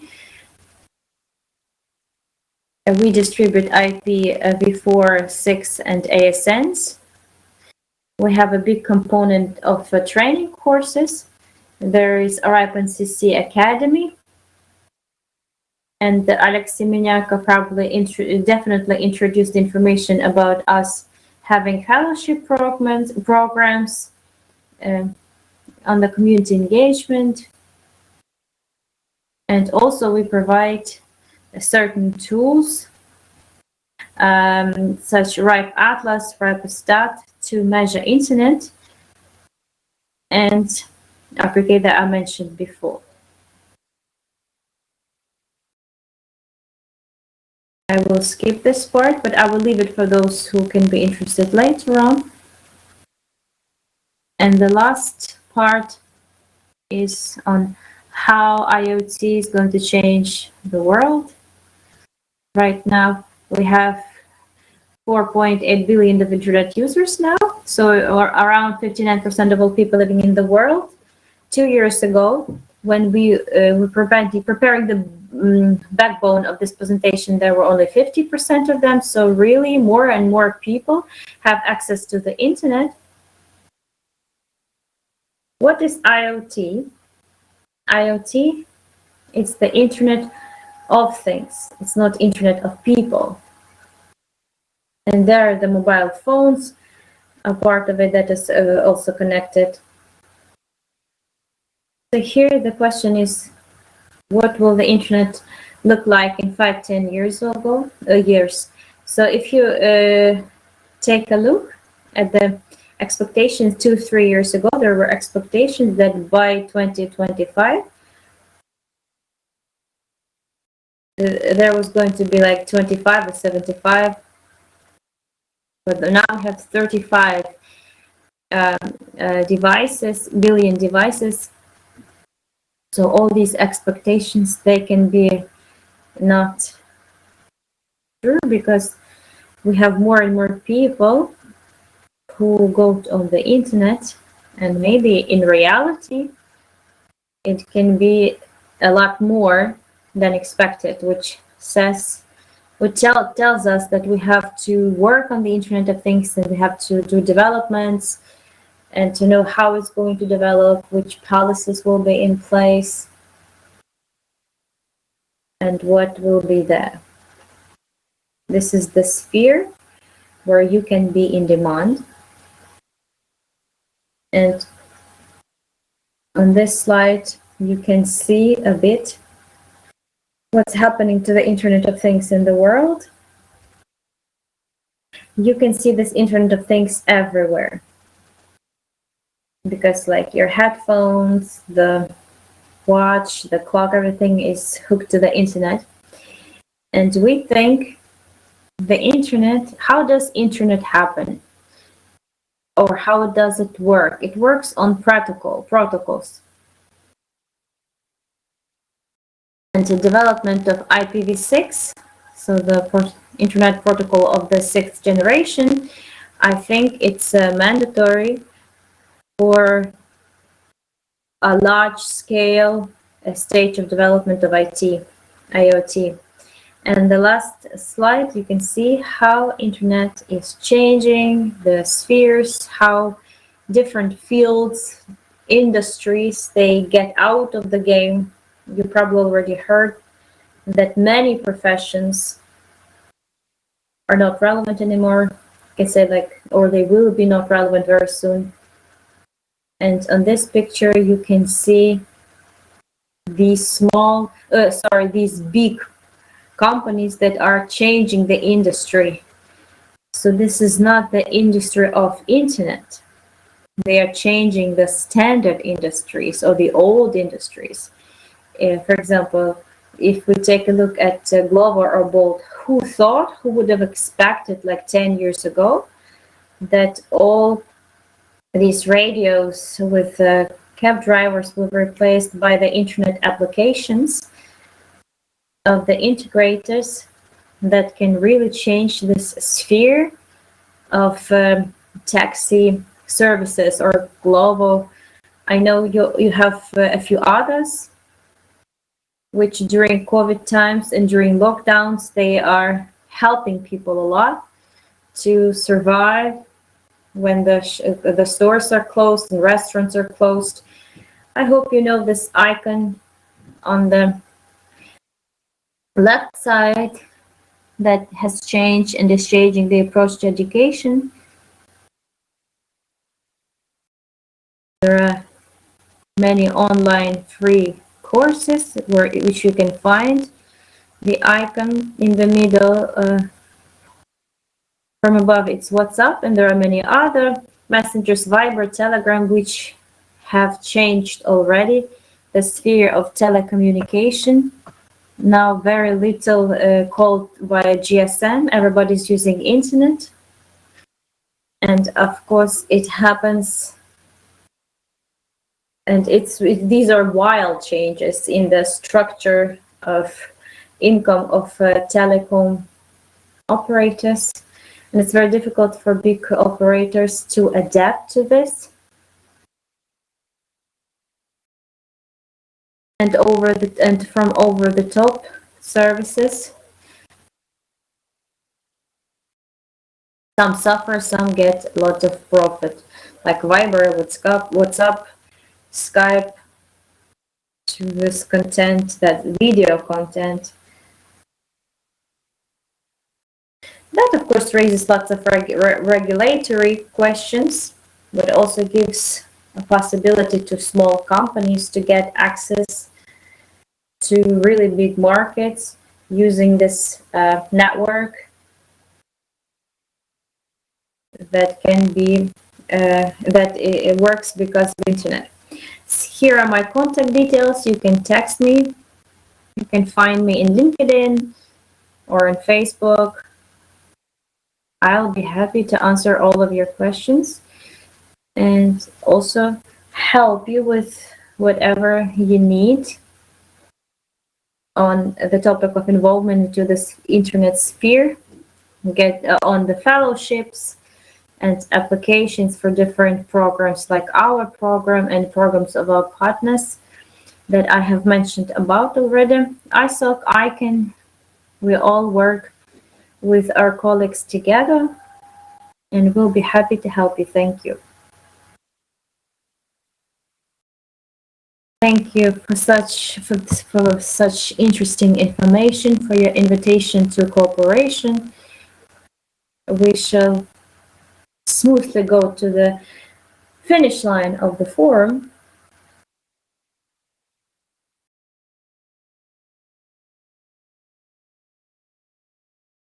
So I shall finish my mini speech about your response to our questions about your employment or education during COVID pandemic. I already said that the respondents were from 16 to 25. Yes, we had even also older people, but mostly you see here on the slide that these are public and scientific technical communities. And if we speak about age, also the categories of youth is 16, 17, 18, 23, and the smaller sector is 25, 35 years old. So what's interesting for the organizers,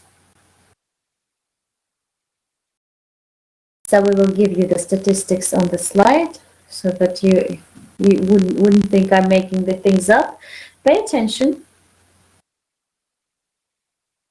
Due to clear reasons, the majority of people worked or studied online, and these were the requirements of the lockdown. Not everyone had a chance to get the special pass for the transport, and not all the educational institutions had the chance to hold trainings or classes online. Therefore, I'm going to show you the results, and you shall see that indeed, while people are adjusting to the changes, some of them find it easier to study in this way. But please pay attention. About 40% or even more find it difficult to get adjusted to the new situation, and for whom the online technologies mean additional discomfort. It takes more time to get a good internet connection, to use continuous internet connections without breaks, without outages. And the 30% out of these 40 said that in general, studying online is comfortable for them. However, they are looking forward to return to live communication. And I would like to thank to all the respondents who expressed their opinions and who said in the answers they offered an adequate combination of studies online and offline, as well as working online and offline. So we can see that our forum participants who are interested in the internet technologies, who are actively using internet, and who spend a lot of time online, anyway, well, I can't say that they are not ready, but maybe they don't want to go online, fully online, and they don't want to say that this new format, will change our sphere of education and work. So this is the end of my presentation, and right now we shall proceed to the words of thanks on the end of our forum. Personally, I was very glad to see a lot of new people on our forum, both reporters and listeners. We had a lot of very interesting information, and it was a new experience for us to make practical presentations about youth programs in which you can get enrolled, in which you can participate. I hope that the next year we will have more interesting speakers and topics. And right now, I would like to give the word to Ms. Oksana Prichodko, our co-organizer. She is the chief person, the initiator of our forum. Oksana, please join.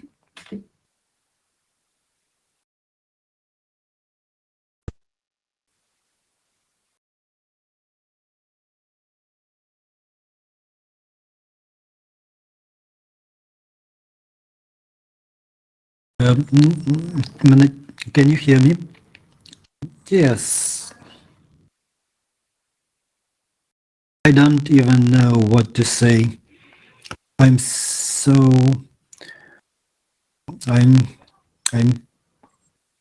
amazed with the level of this forum, the Ukrainian Youth Forum on Internet Governance, which was organized by Miss Anastasia Tkachuk. This was amazingly good. It was organized in a very good way.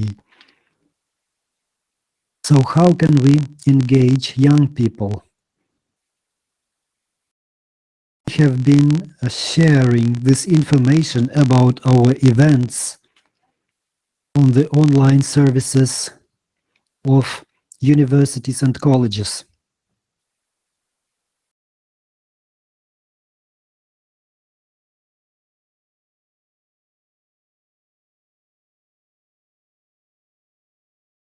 Sorry, something happened to your connection.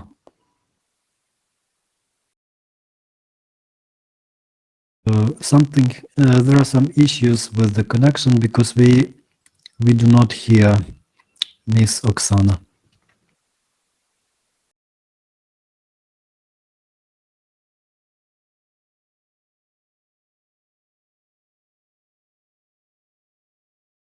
Oksana, are you with us?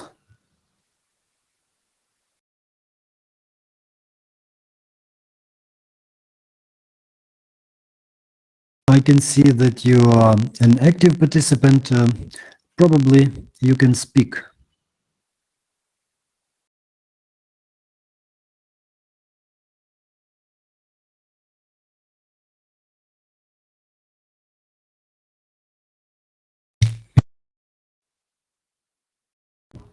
And now I want to thank very much to all the stakeholders who participated in the organization of this event, because this is extremely important. It is very important for everyone to have possibilities to get in touch with all the organizations. Good, thank you. I would like to remind you that this year we have an interactive program. The participants who were present on Adamant, or those who were watching the YouTube broadcasting, they can send us questions to the email address Youth IGF-Ukraine. I will show you the email address, and by the end of the week, until the next Wednesday, we will choose 3 most interesting questions, and we will be giving out prizes. We had a lot of suggestions regarding the awards, the prizes. I think we will do some polling. So one of the prizes, one of the suggested prizes was virtual items or critical kittings, or some merchandise of the forum, or some other different useful handy things. So we will send you the form, the poll, to the emails, and we would like to engage you in creation of our scientific journal. It consists of articles dedicated to the internet governance, to the topics that have been raised during the forum or that have been raised today, or some other topics, other related topics.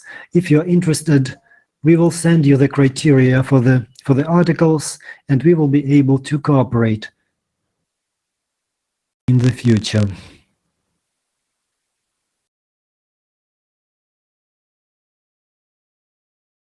Miss Oksana,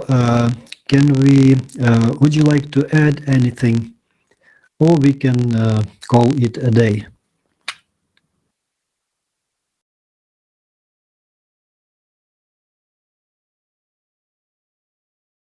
So I'm sending you the email address I will show the email address. You can send your questions or suggestions on compiling our scientific journal. Thanks to everyone. Thanks to the listeners and speakers. This is over. You can disconnect. Wish you all the best. And I would like to see you on our next forum on the next year. Goodbye.